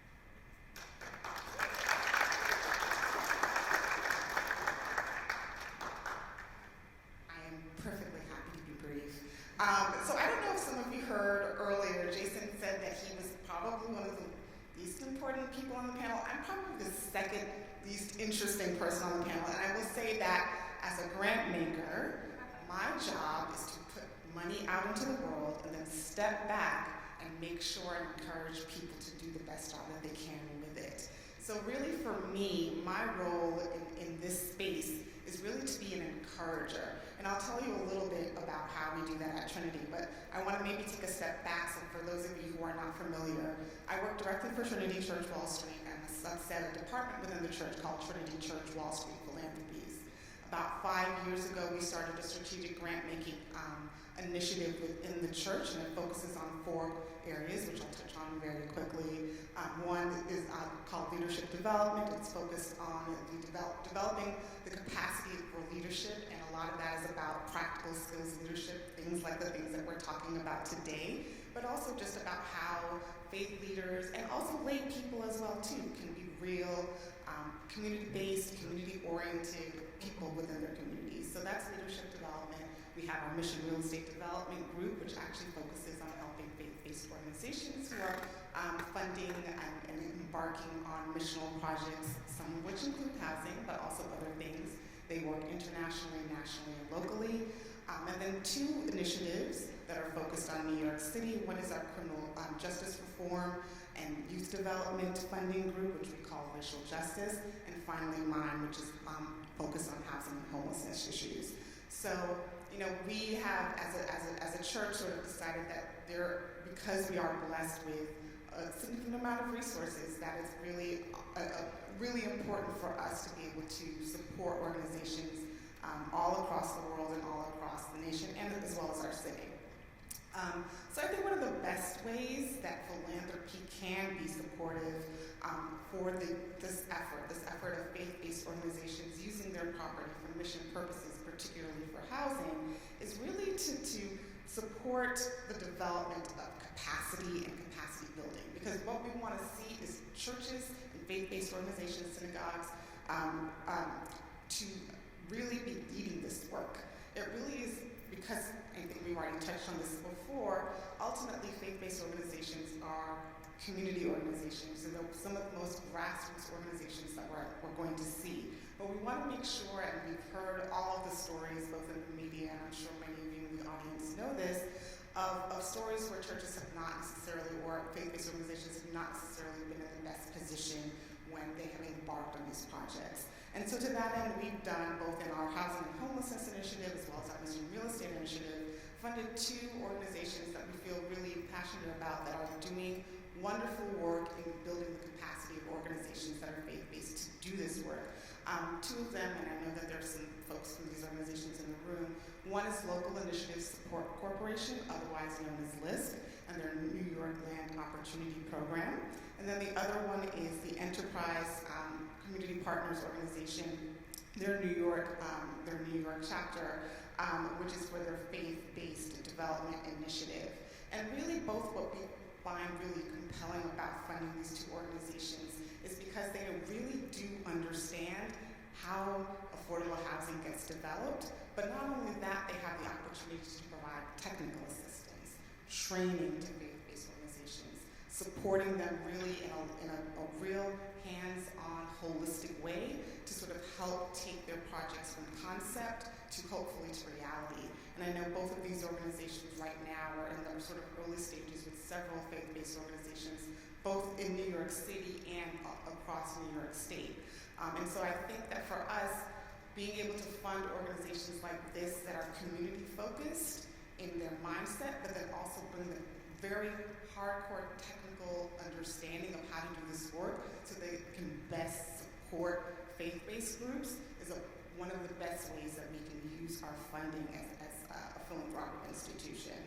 And so in addition to that, and it's not just necessarily, folks like Enterprise who do fund consortium of groups, including one of which is included Books and Morals and New York City Council of Churches, who are also supporting organizations across New York City and state in this work too. Because while the big organizations are wonderful, it's also great to see people who are on the ground, who come from a faith-based organization themselves, peer supporting other faith-based organizations. So we're very proud of that grant to those groups. And then I think, as we've already talked about, it's really important to, and I think already we've alluded a little bit to this in Matt's remarks, and I know Andrew Fine is going to come behind me, but it's not, it is about building the housing, but I would say that without the housing, without the strong policy that undergirds that work, and we've already sort of talked a little bit about some of the bills that are floating around City of Yes, we need strong advocates for that housing. And so that's why it's important that we fund organizations like Andrew's group, Open New York, or we fund really important research like Matthew's group, New York Furman Center. Because if we don't have that information, if we don't have that advocacy, we need to be able to hold folks like Ahmed's feet to the fire. We need to be able to say, Ahmed, that program isn't working for my church. I want to build a 20-unit building, but it's hard to build 20 units given what HPD's pipeline is. How do we make this better? And so we need to be able to be funding the advocacy. And I would say, we've been focused primarily on development today, but we really need the faith-based voice in so many other issues related to housing justice. I'm sure some of you, the members of your organizations, have a housing voucher that they're having difficulty using. That's called source of income discrimination. And we are funding organizations to fight that because landlords should be accepting vouchers. But there's so much other issues besides development where a faith-based voice would be so helpful in really pointing out to our local and state leaders and even our federal leaders, we need more. We need more support so that our members who are formerly incarcerated and injustice involved can be able to find a home and are not experiencing discrimination in the housing market. So there's so many other opportunities, and I would just urge you all to be curious about these other issues. Not just, I've got a parking lot next to my church, but you know what, that parking lot, as we already know, is going to take a while to develop. In the meantime, go up to Albany, speak to your local council member about some of the ways in which you are hearing from your membership that they are having difficulty accessing housing. And so that's why for us we feel really important that funding advocacy work, funding community-based organizing work around housing issues is vitally important, and maybe just as important as some of this development work. And then finally, I'll say, we're one of the rare funders, philanthropic funders in New York City on housing, and that's tough. I think in part because people see housing as an issue that is really central to government's mandate, but I'm constantly going to my other philanthropic partners and colleagues and saying, hey, come and fund this with me, because as we all know, housing is so central to the everyday experience of so many New Yorkers. When we know, and I grew up as a kid who grew up in a Mitchell-Loma in Southeast Queens, I knew the value of what it was to be in stable housing in the city that my mom could afford. My mom was a single mom.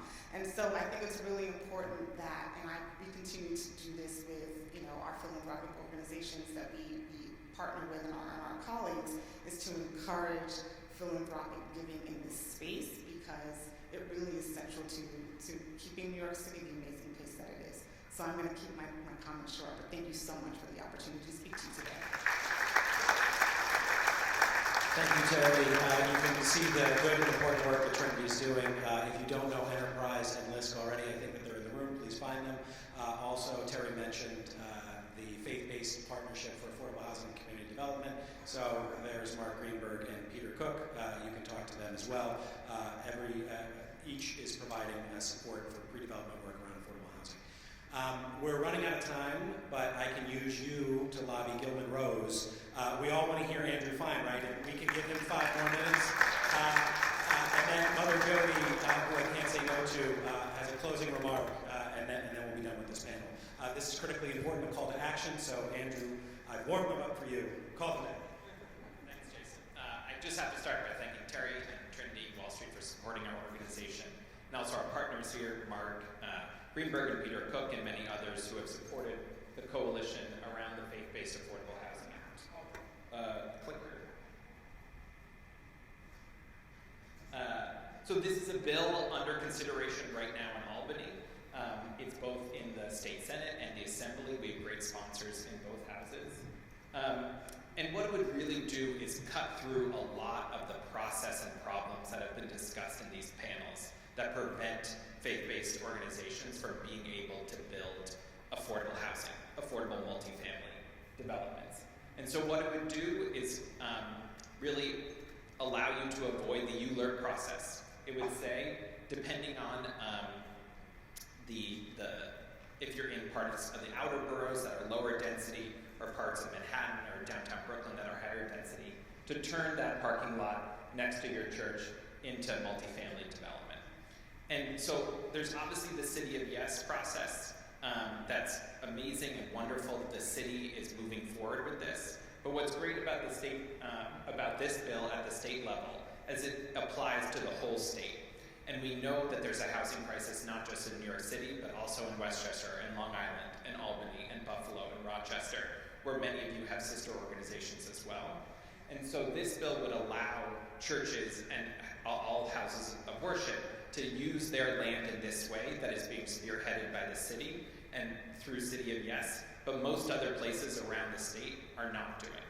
It would also have impacts in New York City, but those details I'm happy to talk about afterward. What's really important is that each project, if this bill passes, each project that takes advantage of the zoning that it allows would have to include affordable housing. And it would also, each organization that would take part in these projects would have to undergo training to make sure that they're aware of the real estate, the complexities of real estate development, and make sure that they're not being taken advantage of during these complicated financing processes. So we're really hopeful that this bill could get through the finish line. What it really needs is your support, calling your elected officials. We have great co-sponsors from Brooklyn, Assemblymember Cunningham and Senator Gennardis. We have support from both of the housing chairs and a really diverse coalition of Assembly members and senators across the state. What we need is just more calls, particularly to Speaker Heastie and President Stuart Cousins as the budget's being negotiated over the next couple of weeks, So we can help you with that if you reach out to us. We are on Twitter at NYFaithHousing. We have a website, nyfaithhousing.org. You can email us, look up Open New York, and I'll be available for any questions. But we really, there's a real chance of this bill getting passed, which would unlock a lot of housing opportunities at faith-based land across the state, and we'd love to help you with that. Thanks very much.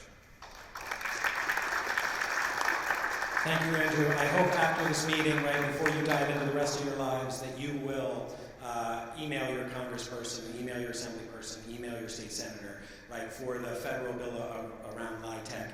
And even if you don't know what that is, to say, I want you to approve this LIHTC bill. It sounds very important for me, as well as your state legislators regarding the Faith-Based Affordable Housing Act. Before we fully close, I know we're a little bit over time, a couple things I wanted to raise. Ahmed didn't fully answer my question, so he asked me to answer my own question. That is skillful, Ahmed. So regarding St. Peter's Westchester Square, an opportunity, a resource that is out there is something called the New York Acquisition Fund. And it is designed to acquire properties for affordable housing, and it works in concert with, and I believe was created by the city, but is funded by private bank dollars. And this is something that could be a solution for St. Peter's and others, but it will require some flexibility on the part of the Acquisition Fund. And so we could use your help, and if there's anyone from the Acquisition Fund in the audience, hopefully you're listening, there are many of us, that there needs to be flexibility to accommodate the specifics of faith-based affordable housing. And Ahmed has promised to be my partner in that, witnessed by all of you. And so I will leave it. Mother Jody, there's a microphone over by you if you want to make the last statement, and then Gilman Rose is literally going to drag me out by the scruff of my neck.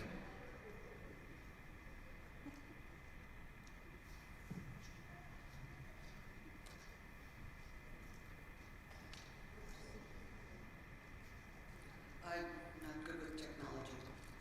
First, I just want to thank Jason, who's been more than a lawyer. He's been our mentor throughout all of this, and thank all of you. I'm just going to close with a sentence because this was the most important part. Being a group of faith-based people, I don't have to convince you. I don't know who to attribute it to. It might be St. Francis. That what we're doing here is fulfilling the quote, always preach the gospel, sometimes using words. And in all of these endeavors, what we're trying to do is bring light and life to the people of not only the city, but all over, and sometimes using words, but our actions in trying to provide affordable housing to people is covered by all of that. Thank you. I think it was divine that that's how we end. That's a great way to wrap this panel. I thank my panelists. Please find them and get their contact information and use them as a resource. Third panel, come up. The last panel is going to be starting immediately as soon as they are on the stage. So third panel panelists, please. Talking? So while they're coming up, I will, I think, review what we've heard and where we are. The call to action is a fewfold. The first thing is, let me say, a way to stay in contact. Please join Bricks and Mortals as a member. Don't let cost be an issue. There are subsidies to pay for cost, but that is really, we hope, the community for all of this information and resources to be delivered to you, and to engage in regular meetings to exchange information, raise up successes, identify failures and obstacles. So if you will, please join Bricks and Mortals. We would greatly appreciate it. Your next steps and to do, right? We've heard you need to call your legislators. That is probably your priority number one. Your federal legislators regarding the low-income housing tax credit. It's a very technical, nuanced change, but it will unlock or will provide greater tax credits, greater subsidy for affordable housing, which will benefit affordable housing and collaterally benefit faith-based organizations and their congregations. The second thing, right, and going in order from federal to state to city, not in order of importance. At the state level, we've heard about the faith-based Affordable Housing Act. Please call your state legislators, and if you know, are you ready? Okay, so I'll wrap up quickly. Please call your legislators, particularly in districts that might be opposed to this. It's all the more important there. And City of Yes, we need you to support this, and call your council persons and tell them that they need to support this. It's critically important. The zoning code hasn't been changed for 60 years, and that is too long, and it doesn't meet our needs anymore. Without further ado, I will hand you over to the third panel. You gotta go outside if you're gonna talk. You gotta go outside before if you're gonna talk. You gotta go outside before if you're gonna talk. Good morning. Yeah? There we go. Good morning. My name's Taylor Aiken. I'm a partner with MBB Architects. We serve mission-driven institutions through practice. I serve as vice chair of the board of Bricks and Mortals, and for the last 2 years have had the pleasure of participating in the mayor's working group. Our panelists today, we're going to talk about landmarks. Our panelists today, starting down at the end, Ellen Buchanan is the director of real estate asset management for the Episcopal Diocese of Long Island. She manages 135 parishes in Brooklyn, Queens, and throughout Long Island. The next is the Reverend Dr. Ellen Clark Clement. She is a Presbyterian pastor and an attorney with the law firm of Goldstein Hall, where she advises faith-based organizations in redeveloping their properties to align with their mission and serve their communities. Next to me here, Anne Isabel Friedman is the director of the Sacred Sites program at the New York Landmarks Conservancy. The Conservancy is a nonprofit organization that's focused on advocacy, loans and grant making, and technical preservation services for historic buildings. And finally, Mark Silberman is general counsel for the New York City Landmarks Commission as the public agency created by the Landmarks Law in 1965. And thank you all very much for being here. So the job of the Landmarks Preservation Commission, Mark, is to preserve the history of New York City. And I want to be very clear in this up front because it's important. I speak for the Mayor's Working Group, I speak for Bricks and Mortals, and certainly everyone on the stage here when I say that the preservation of New York City's history and its landmarks is a public good. Now the question is, what other public goods can we pursue? For example, having a strong faith community, we can all also agree is a public good. Now, there was a supposition in the Landmarks Law that created the LPC that said that along with the aesthetic benefits of landmarking properties, and the tool given to LPC to do this was to restrict alteration of privately owned properties in the interest of the public good, in the interest of the civic fabric. But on top of that, there was a supposition that there would be economic benefits. When you restrict redevelopment, you restrict alteration of historic buildings, it restricts supply and therefore increases property values.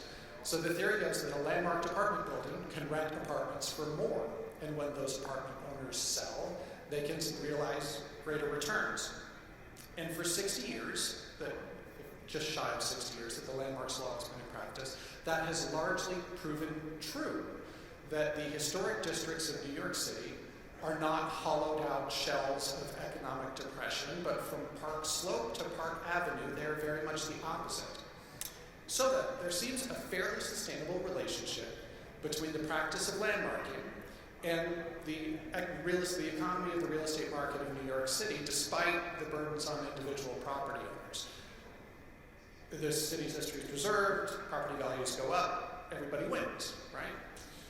But there's the real estate market, and then there's the economy of houses of worship, which, as we all know, is a very different proposition that operates by very different rules.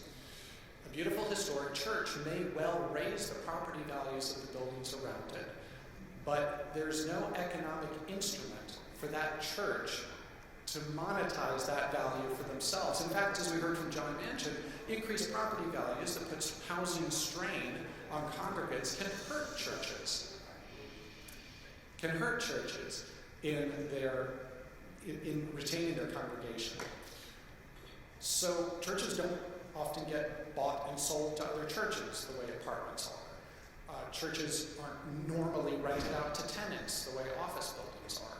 And perhaps most importantly, and in that way, church buildings are not a regular source of financial revenue that is part of the financial health of a religious organization the way other building types are. And if you look at the trajectory of the financial health of faith-based organizations in New York City, and you look at the trajectory of the financial health of the real estate market in New York City, they are very much inverted. So then, if houses of worship do not follow the same economic rules of landmarking as other building types, should the same rules apply? That's the question, and it's been the position of the working group that the answer is maybe not.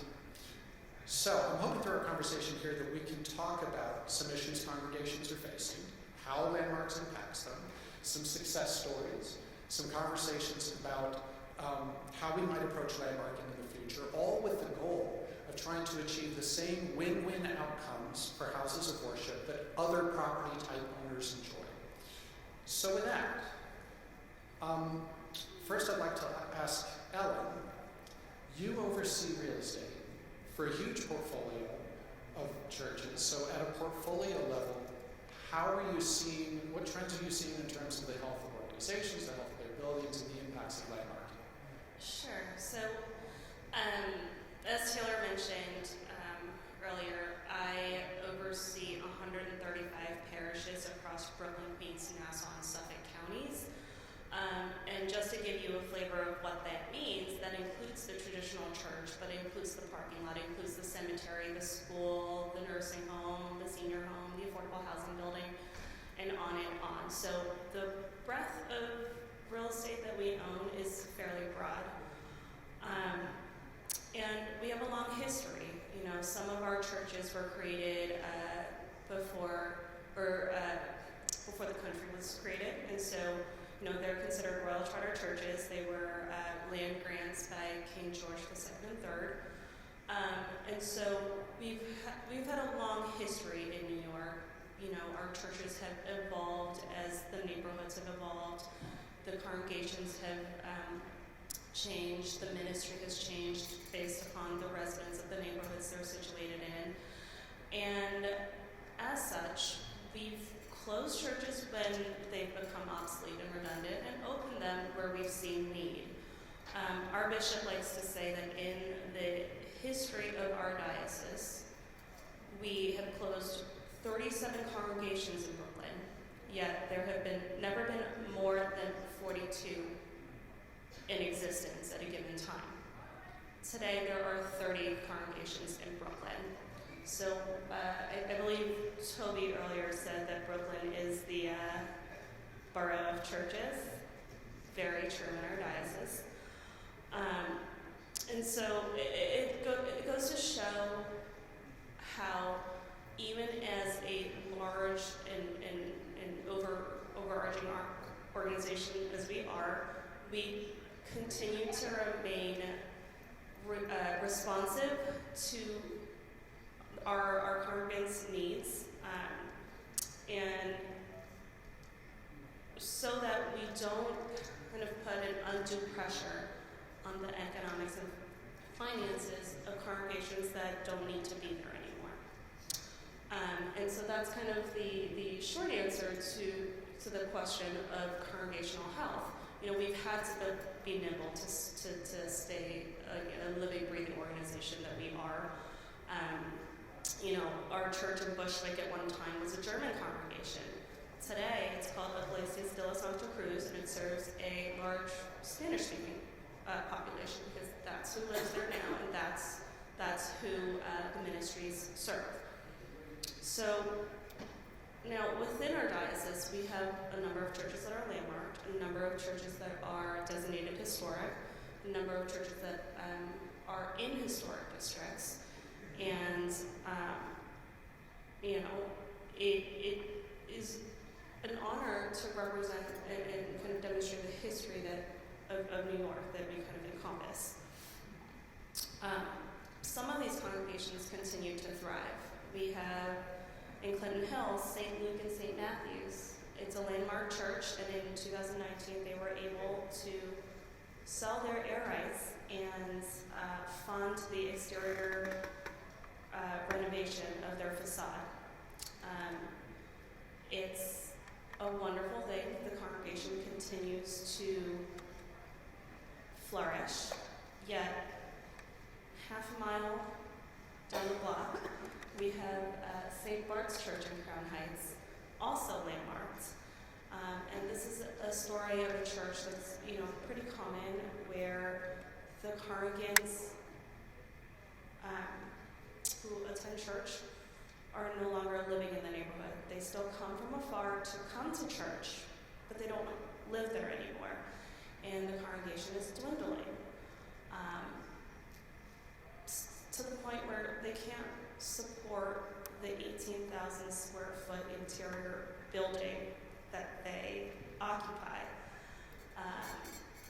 And in a very familiar story, we have a priest that did not go to seminary to manage the rail property. And so you've got this multi-pronged issue where maintenance is getting deferred, and so you've got the broken windows, the leaky roofs, et cetera, and you don't have the congregational scale to fund the repairs.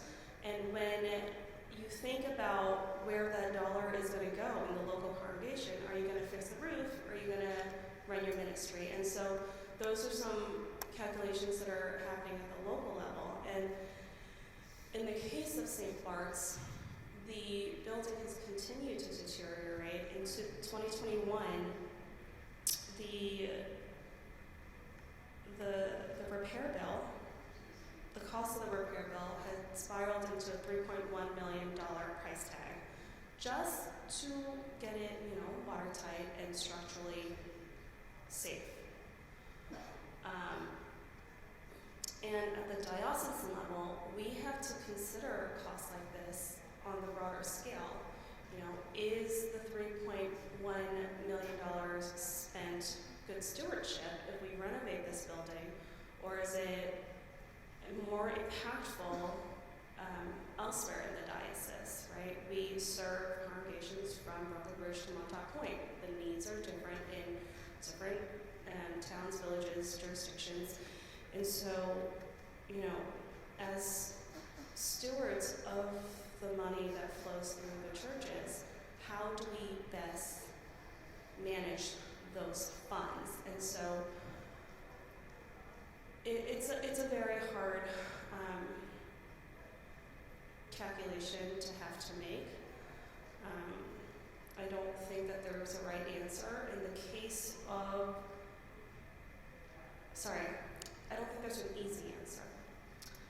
In the case of St. Bart's Crown Heights, what I haven't mentioned is that it has also become an obsolete church in the sense that while the congregants still live there, there are also 4 other Episcopal churches within a 1-mile radius and 8 total Episcopal churches within a mile and a half.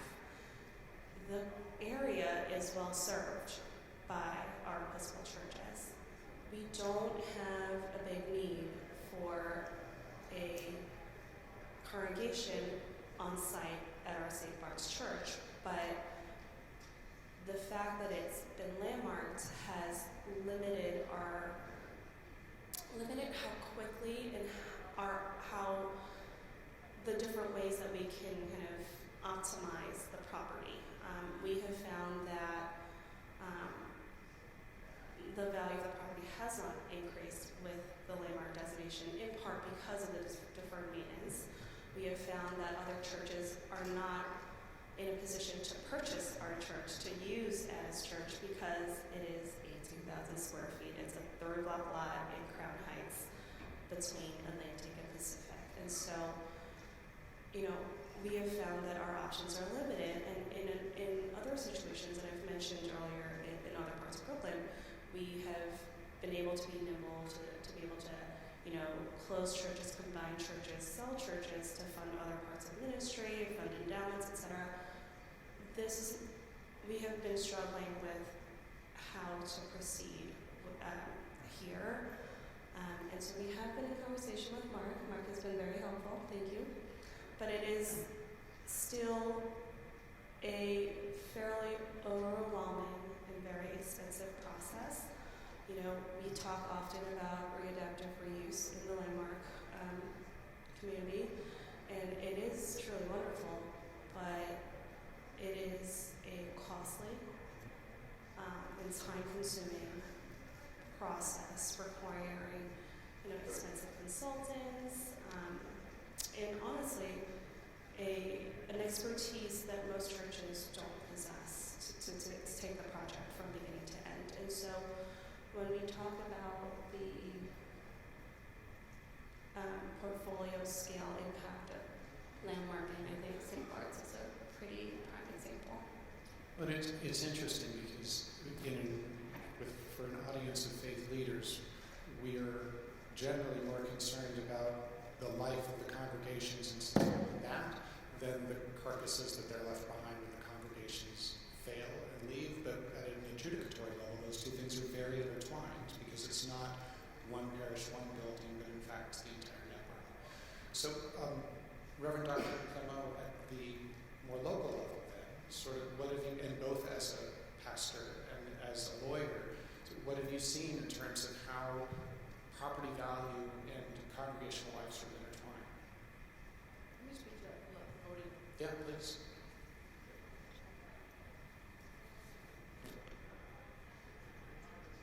Stand and to be able to address your question to the faith leaders, of which I'm one, and also practicing law in this area of redeveloping and helping churches thrive. But as faith leaders, we don't want to close our churches. We want to continue with the mission that God sent us out to lead and to serve our neighbors. So the premier issue is, how do we stay afloat, keep our doors open, continue to service people's needs for food and community, and to provide other programming in areas where it's more and more difficult to afford these areas. So the issue of landmarking comes up, and it can sound very concerning for congregations, and to some a threat even to be, is that going to mean it's a hindrance to our maintaining the building and the extra costs concerned. So I want to just tell you a story about a church I served as the Presbyterian senior pastor in the Larchmont Avenue Church, though not in New York City, close enough so that we were able to work with Ann Friedman's input to have some advice on how we as a historic church could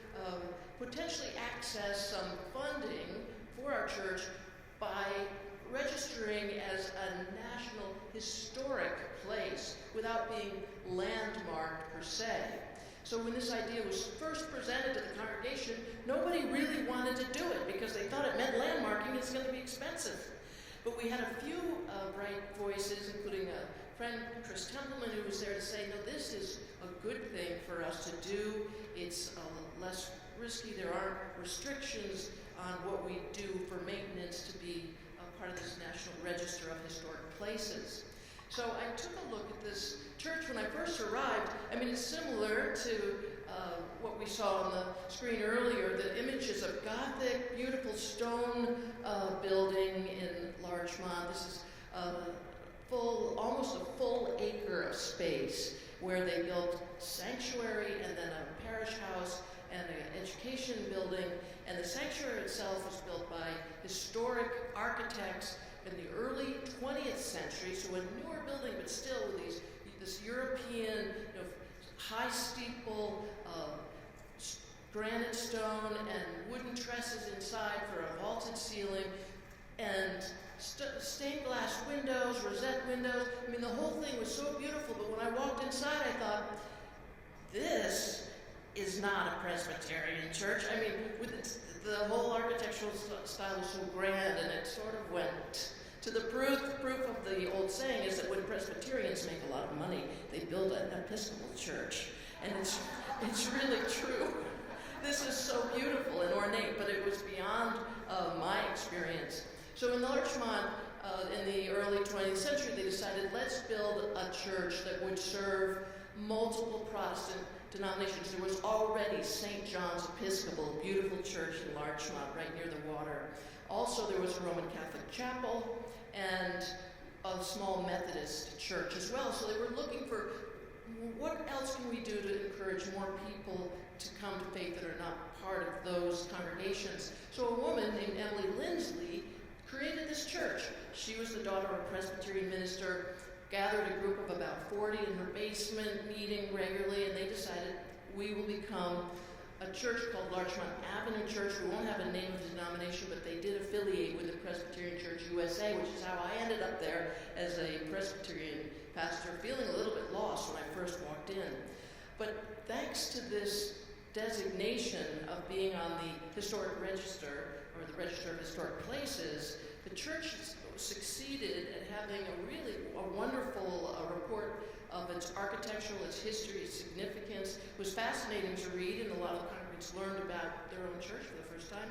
And then this opens the church up to some grant funding that can come in and can tell you more about it at the state level and other levels, where you can get funding to help maintain your building, because we don't want to end up in a situation, yes, congregations are dwindling, sizes are reduced, we don't have the dollars coming in from the congregants, there's no other source of funding coming in. And so when you're in reduced scope that way, we need to start looking outside of how can we bring in dollars. So it's either going to be through grants or other rental of space. And so you have to be creative. And that's where I hope that we can be helpful as partners together in thinking of ways to develop your sites, to make the most of them, but to always maintain your mission, to keep your sanctuary alive, to continue worshiping God and doing the good works that all of our groups are able to succeed at, just through our persistence in keeping a place where we can worship together. So a good news story I wanted to share with you with this National Historic Register, and hopefully inspiration for others who might be able to do the same. Thank you. And maybe you could, why don't you talk to us a bit about, because your organization deals with preservation writ large, not just New York City landmarks designation. So why don't you talk to us about that? Sure. So some of you have seen me before at multiple workshops and seminars talking about landmarks and funding for landmarks. So I hope I don't repeat too much. In fact, some of these slides are from the Bricks and Mortals membership meeting a couple of months ago. So they're not so fresh. But I was asked by Taylor to talk about National Register listing versus local landmark designation, and why we promote often National Register listing when we work with congregations throughout New York State as an avenue to our funding and to potentially state grant funding. So as Taylor mentioned, the Conservancy is a private nonprofit. We are not government funded. We raise our funds privately. There are these two routes to historic recognition, official historic recognition. Conservancy doesn't want to be the historic or architectural or aesthetic police. So we rely on either New York City Landmarks Commission or the State Historic Preservation Office to make a determination that a building is historic and that a house of worship campus is historic and therefore eligible for our funding. Local landmarks designation in New York City does have substantial regulatory implications. And sometimes the Landmarks Commission will call us and say, this congregation has raised their hand and wants to talk to us about landmark designation. They think it may help them with fundraising, or maybe it will make them less attractive for closure and redevelopment by their denomination. That's another impetus. But maybe you could talk to them about the alternative National Register listing. And so we have put about 50 synagogues and churches and one mosque in New York City on the National Register over the last 20 years since I've been working with the organization.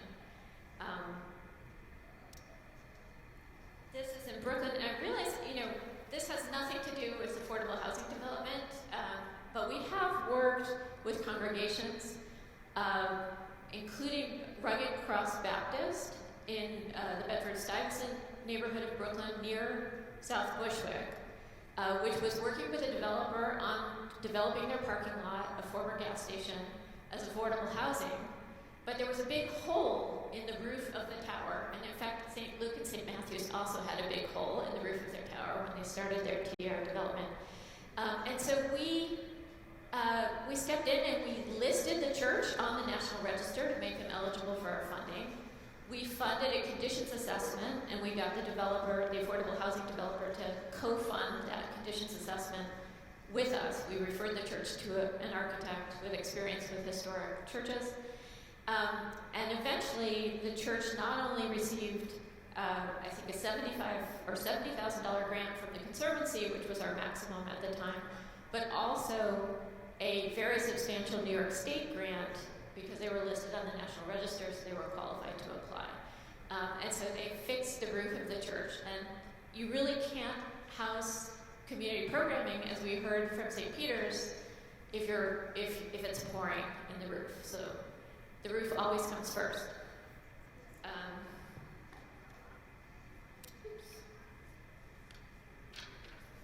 So most of what the Conservancy does is in New York City, but our program is actually statewide. And National Register listing is also an avenue to our funding statewide. There is no regulatory implication to National Register listing. It's primarily honorific. You can put up a plaque, you can invite elected officials, but because it's not enabled by state law or local ordinance, the folks in Albany are not going to tell you that you can't paint your doors purple or that you can't demolish the building ultimately. So there's no protection in National Register listing as there is in local landmark designation. There's no assurance that the building will survive, but it is a route to our funding. It is a route to state restoration grant funding. Bouncing around a little bit, our organization works closely with the Landmarks Commission to try and assist New York City landmarked religious properties. This is South Bushwick Reformed Church. The steeple is leaning 2 feet out of plumb, thankfully backwards over the roof of the church and not out onto the street. And they have a number of DOB violations that they need to cure, ECB fines racking up. And the Landmarks Commission met with us and with a very skilled structural engineer who consults with the Landmarks Commission, who finally figured out, after about 20 years of wasted contractor money, what was causing this shifting of the steeple and how to fix it. And so the Commission's grant fund provided $30,000 for the project, and our organization has raised and allocated almost $200,000 at this point to get this project done over 3 years. So it hasn't happened quickly, like all of the projects we've been talking about today, but hopefully it will ensure another, this is an 1852 church, so another long life for this church. A more typical Conservancy grant project, this is the merged Mount Calvary St. Mark's United Methodist Church in the Dorrance Brooks Historic District in Harlem. They were in the midst of a big restoration project. The building is in a New York City Landmark Historic District, which is also a National Register district. Just to be confusing, about 90% of New York City religious landmarks are also listed on the National Register. So most of them are also can also access state funding. But this church was mid-project, and the Landmarks Commission contacted us because there there was a big change order, and there was water pouring in the building. That's why the project started. But this corroded steel was discovered and not anticipated and needed to be addressed. And it was about a $30,000 project. And our $20,000 grant helped cover that unanticipated cost in what was a several $million project. That's the pinnacle now restored. And this is our board member, the engineer, and trustees of the church looking and talking to the contractor at the pinnacle under restoration. There were 4 of those, and they all needed to be fixed.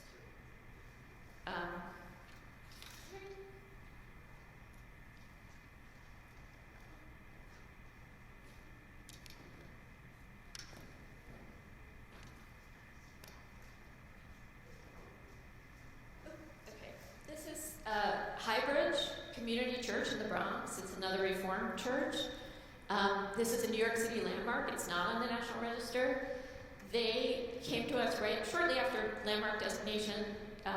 They knew they needed to repair their roof. We brought a roofing consultant, construction manager in, who does a lot of work for the Episcopal Diocese of New York.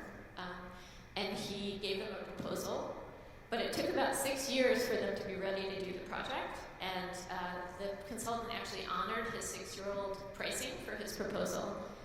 And we worked with the church to negotiate with the Landmarks Commission a compromise where the slate roof, which was covered with tar and not really visible as a slate roof, and not mentioned that it was slate in the designation report, was replaced with asphalt shingle, and we retained slate at the visible entrance gable and tower.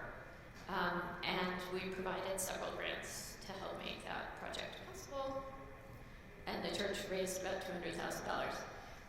This is a National Register project.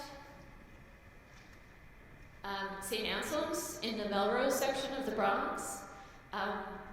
The Roman Catholic Diocese of New York, the Archdiocese, gave us permission to list this building on the National Register because we were quite confident it was such a magnificent building that it would be a great candidate for state grants. And they were raising money and spending money restoring the interior, but they were not addressing these multiple dome roofs which needed to be restored. And so several $1 million later, including a $500,000 New York State grant and substantial funding from the Conservancy, they replaced their copper dome roofs. And now they can pursue interior restoration without worrying. This is Gilbert Rose's church, which is in a former synagogue in East Flatbush. So I have been on his roof with him many years ago. We listed this church on the National Register as a result of our surveys, our ongoing surveys, we're almost done, to identify National Register eligible religious institutions throughout the 5 boroughs. And this is a church in Ellen's diocese. This is St. George's in Flushing. Again, here's where we're working with the Landmarks Commission. The gutter has rotted on their chapel wing, and the wood trim has fallen off. You can see maybe exposed rafters on the far side of the slide. The Landmarks Commission's grant program is hoping to help fund this, and we will help match the grant. We've found them an architect. We'll be funding architectural services here, and we're working closely with the congregation to make this happen. But in order for a church to qualify for the Commission's grant program, it can't be a religious element of the building that's funded because it's HUD community development block grant funding. So we have to show that this chapel wing has a library and a gallery and classes that are secular use. And this is an example of another church, that New York City landmark, that has gotten multiple grants for incremental restoration over the years from the Conservancy. It's one of the most active 24/7 religious institutions in the city. They house the West Side Campaign Against Hunger and other programs. The calendar on the left shows you sort of just the crazy amount of programming that goes on in the building in addition to the Methodist congregation. They just got a prestigious national fund grant of $250,000, which they will have to match 2-1, and they'll be coming back to us for help matching that grant, but also for they'll be applying for $500,000 New York State grant. So it's about patching together sources of funding. These are some other grant programs, and we can hopefully make this slide available. This is my contact information. Please call me or email me and my colleague, Colleen Heemeyer. We can help you navigate your landmarks issues for your historic religious property. Thanks. And the earlier you call, the cheaper it will be. Mark, could you, so we've talked a lot about LPC, about the role, about the responsibilities, about the impacts. Could you talk to us about what the Landmarks Preservation Commission does and how you work with faith organizations? Sure. Again, my name is Mark Silverman. I'm the General Counsel of the Landmarks Commission. And thanks to Kate at Bricks and Mortals for inviting LPC to speak at the summit. It's an important topic and one that we take seriously. So I don't have a lot of time, so I'm going to be fast and furious and hopefully informative. But I want to emphasize, I think something that's come out already in Anne's presentation and Ellen's and Reverend's.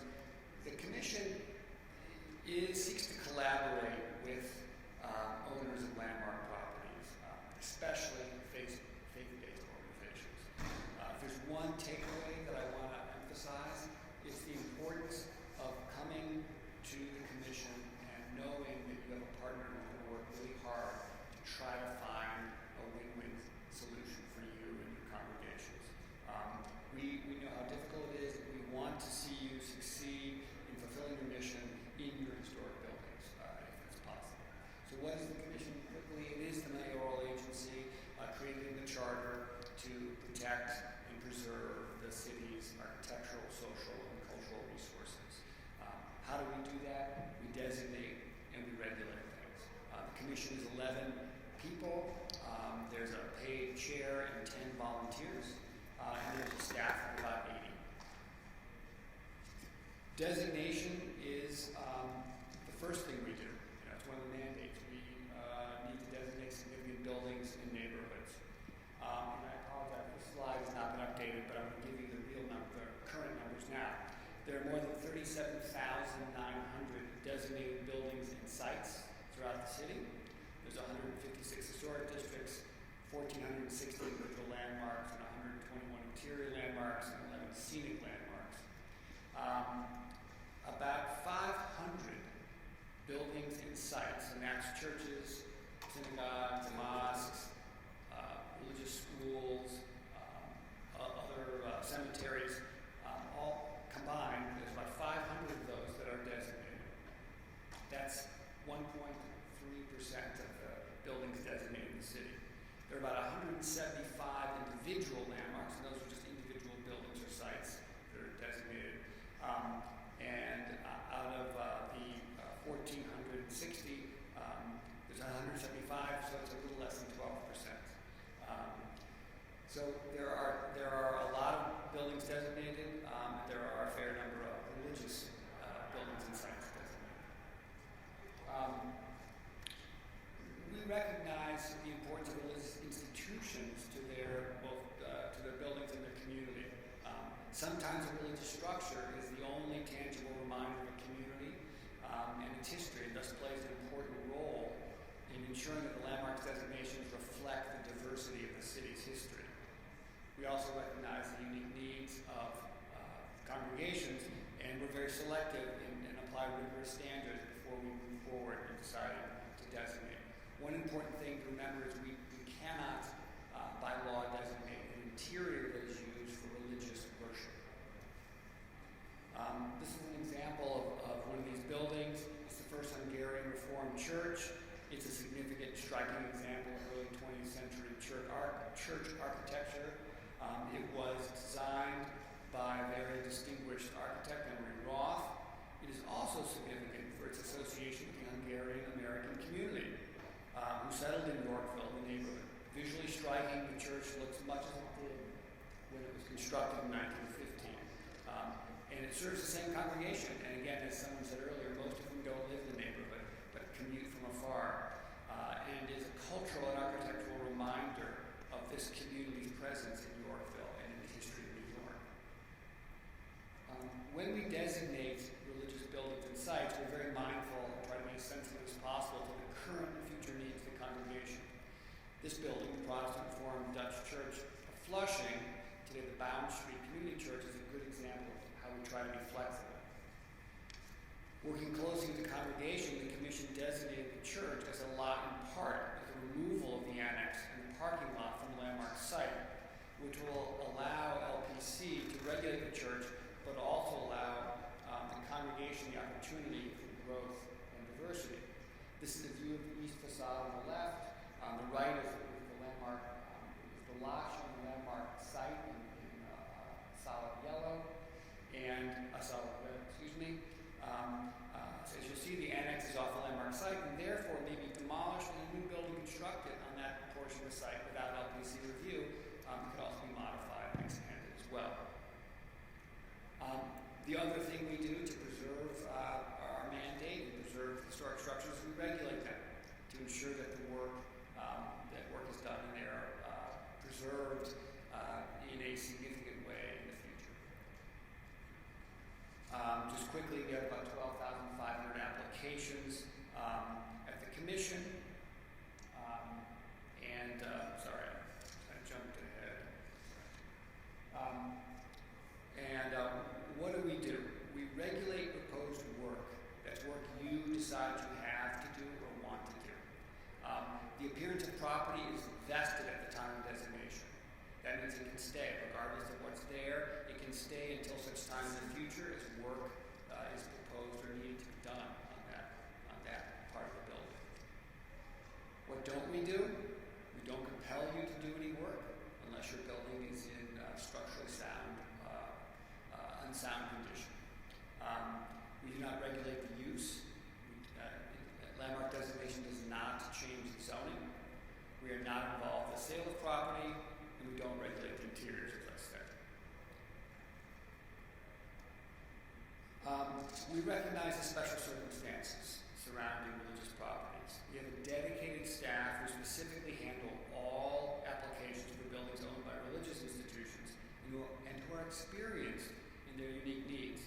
Staff can provide personal attention and technical assistance as well as expedite approvals. As I said in the beginning, we're committed to working with you to fulfill your programmatic and building needs, and we have been very successful over the years. While I can't promise miracles and certainly acknowledge there are conflicts and have been, and I'm sure will arise in the future, I encourage you to pick up the phone or come in and meet with us so we can problem solve together. In the time left, I'm going to quickly tick through some development proposals that I think demonstrate sort of the way the Commission works with congregations. There are other issues that I'm not going to deal with. I'm not going to be able to go into restoration, as Anne mentioned. We try to be as flexible as possible on restoration using alternative materials and allowing modifications. We approve all sorts of changes to buildings that are needed, accessibility changes, additions and modifications. I'm also not going to speak about transfer of development rights in 74-79. That was sort of touched briefly in the first panel.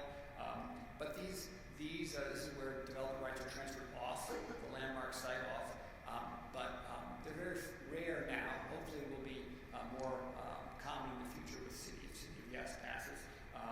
But I'm going to focus on more typical developments where the congregation is still involved in trying to use its properties to develop, to promote its mission, and in this case, in many cases, housing.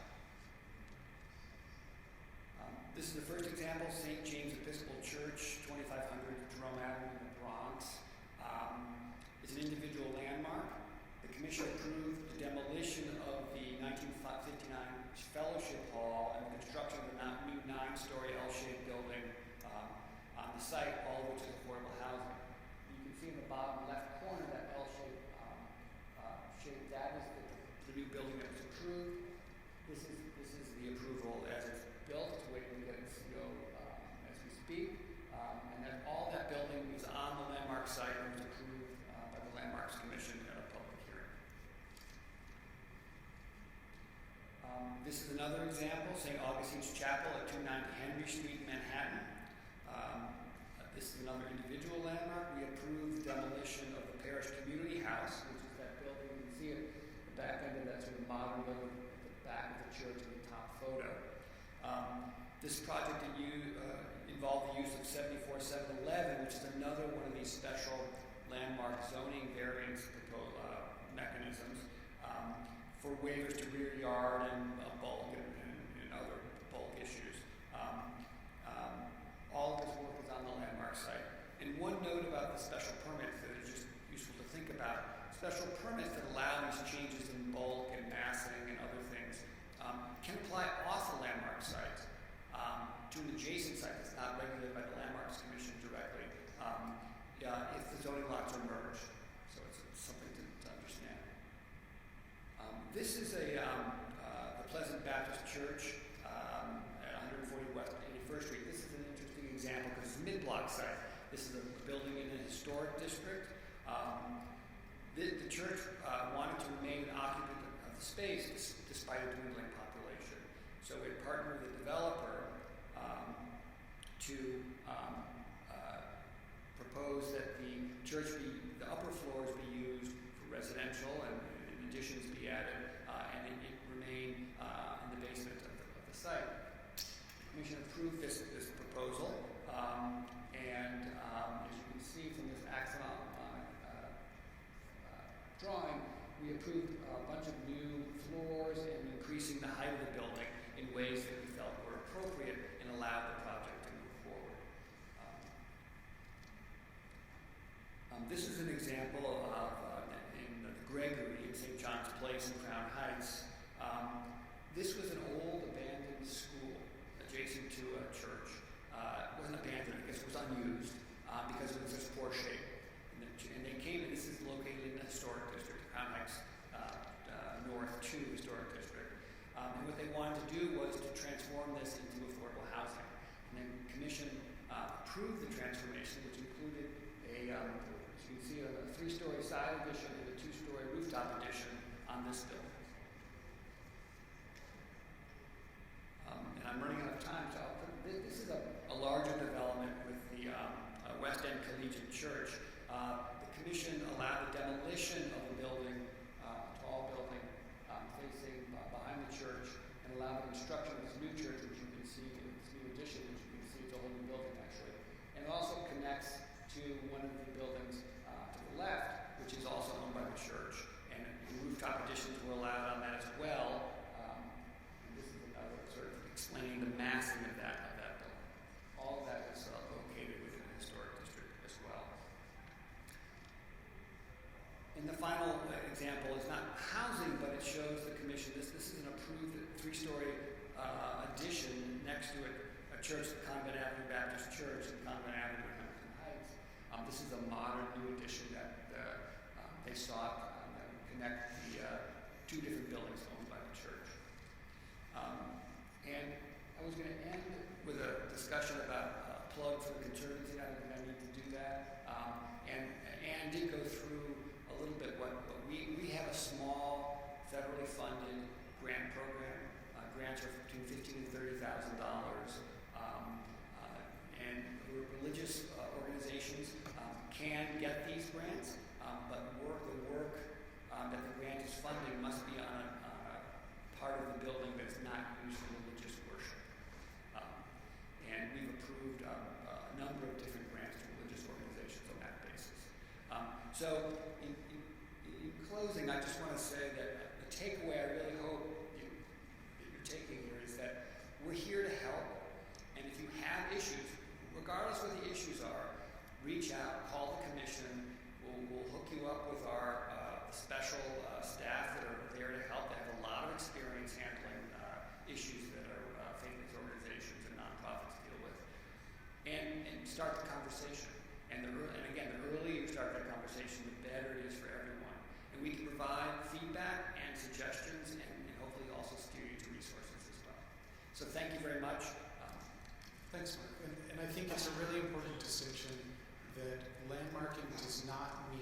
frozen in time forever, never to change, but in fact we have a commission whose job it is to discern appropriateness. And so the question as we look forward is, does the commission's perspective of appropriateness, is it big enough to capture the kind of change that needs to happen on church properties in order to both address the crisis within the faith community and address the housing crisis? These are some great examples. I guess the last question, Mark, is whether the commission extends the same concern about separation from church and state in their designation of spaces used for worship as they do in the funding of the preservation for those same spaces. In the same, like we heard from HUD the first thing this morning, that those federal policies are changing that allow HUD dollars to be used on properties that are being used for religious purposes. That's new, that's different. And are there ways that the rules around grant making from public agencies could change for faith-based organizations that would actually free up more support? Well, I mean, I would say it's sort of without a doubt the commission would applaud any relaxing or redefinition to allow us to use our small grant program we have in a way that would benefit as many faith-based organizations as possible. I mean, we would love to be able to do that. And, we look to the law department and other experts to tell us exactly what the parameters are. And I think there's some, as federal agencies move to loosen up those requirements, or I guess broaden the application of the grant making, we'll be right there. And we, would love to have people who have programs and have needs who want a grant, they should apply. We'll do the best we can to give you a grant if we can. So, final thoughts. Lightning round. Thank you all for hanging in here. Ellen? Well, it's been an honor to sit on this panel. I think that I speak for a lot of faith-based organizations in this room when I say that we truly want to be part of the solution. I think generally faith-based organizations are first in line in responding to and providing support for public crises, and oftentimes last in line for the resources to do that work. And so it's been really wonderful to be here today and hear about all the changes that are coming down the pipeline to support faith-based organizations in their effort.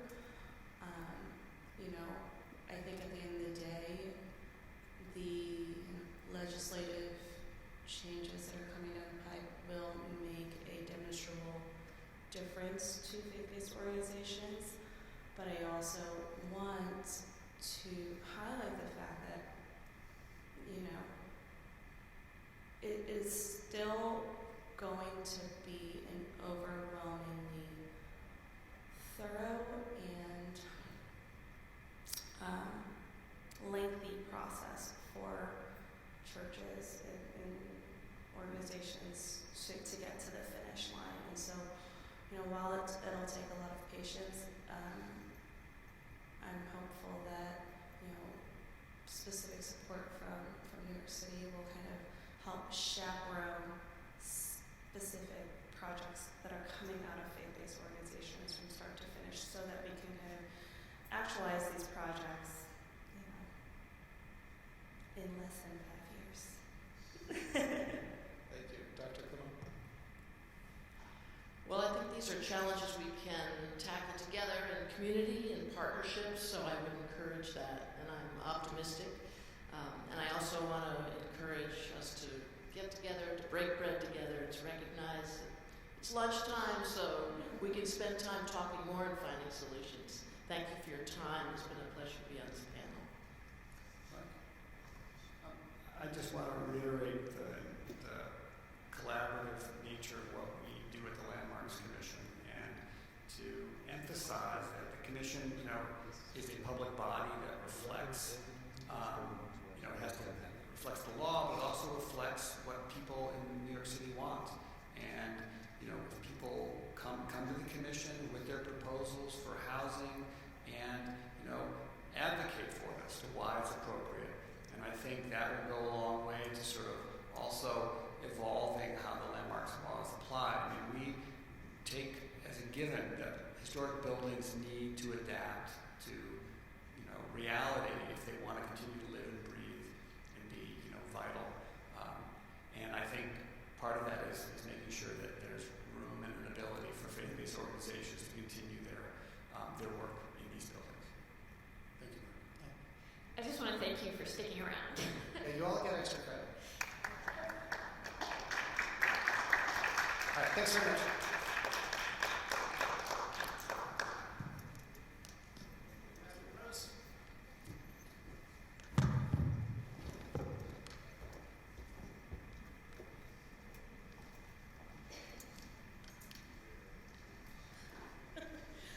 So thanks everyone. I just wanted to say a couple thoughts in closing. What I was struck with most doing this work and also today is that everyone you've heard from is just really committed to working with the faith community and developing affordable housing. Even if there are challenges, everyone really is committed to doing that work. And that's really heartening to see. And just to summarize kind of what everyone has been saying is reach out to folks, reach out to people you heard in the panels and get those resources, start the process of talking to your congregation and your community and figure out what works for you, whether it's housing or not. So from my part, I'll thank you again for being here and thank all the panelists. And for a final word, I'll pass it to Pastor Morose.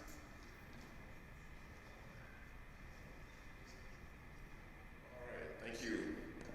Yeah, this is it. Okay, so just let me say this, right? Very important to say. In this city, we have a lot of things that's happening in the city. A lot of events, a lot of meetings in so many different places. Our commitment to you is the fact that my team and my staff is here at the end. This is not because we see exactly who is receiving the funding and support in New York City. This is about money. This is about billions and billions of dollars on the table. So number one, when we do another summit again, I'm going to let people know that we want to do a reverse trade show, what I did at the conferences, is that you would sit down on the table, and then those of you who need the work, see Bishop Pert is still there, he's serious about this project, that we send the resources to you. So make sure that the people who are in this room today, when you leave our office, we know that you're serious about this. You didn't come for the lunch because we had none. You came because you're serious about this work. We want to help you. And the sad part is that a lot of people who don't need these summits. And so I don't plan summits for people who already have billions and billions of dollars or millions and millions of dollars already in the pipeline. We put these on for the small, and those of you who want the answers to what is being done. We are committed to this. So I want to thank you all for staying. It's not a waste of your time because we believe that this is the capital that you put in to doing a project. So thank you for that. I just want to say that we value your time. But also to Kate and the team, they came to us at City Hall and challenged us and the mayor to make changes. And here we are today talking about things that we didn't believe that could have been done in New York City. And so this is not going to be televised. It's not going to be in the 5 o'clock news. You're not going to see yourself tomorrow on CNN. But you know exactly what we are doing in our administration, committed to the fact of faith-based properties, and it shows by our commitment of us being in these rooms. So we are going to need your help on the legislative side. We have some bold and big ideas. It's going to take the faith community to drive home the fact that CTLBS is what is needed so that you have the ability to build on, again, the properties that I talked about in the beginning of people who work hard to get here. Any issues that you have, our office is a boutique office in City Hall. What does that mean? It means that it is our office and then the mayor. Our office and then the mayor. It is not our office, then another office, then another office, and then the mayor. It is our office, and the mayor in the same sentence. So they could tell you too as well, we need to get stuff done. We make sure that we push it up the chain. The mayor was not scheduled to be here. He thought he was supposed to be here. He texted me and said, you know, I can't come because I have stuff to do. I said, we don't need you here. We need you over there doing what you're doing. Get the money secured for the people who's in the room, right? So we are very, very much so committed to the faith-based community. If there's one community that's going to, when we finish with our administration, that is going to be locked in, it's going to be the faith community. I know what the others are doing. I know what I'm going to be doing. And so we want you to take full advantage. This is real. Take full advantage of the resources that we provide to you. If you don't get it done now, we don't know when you get done again. So don't take a chance if someone is coming in. Do it now, okay? God bless you all and have a wonderful day. Thank you all.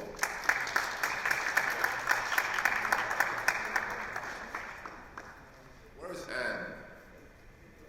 Anne, you got to change my picture. I changed my windows at the church. Just so you know. All right? Thank you so much. Appreciate you.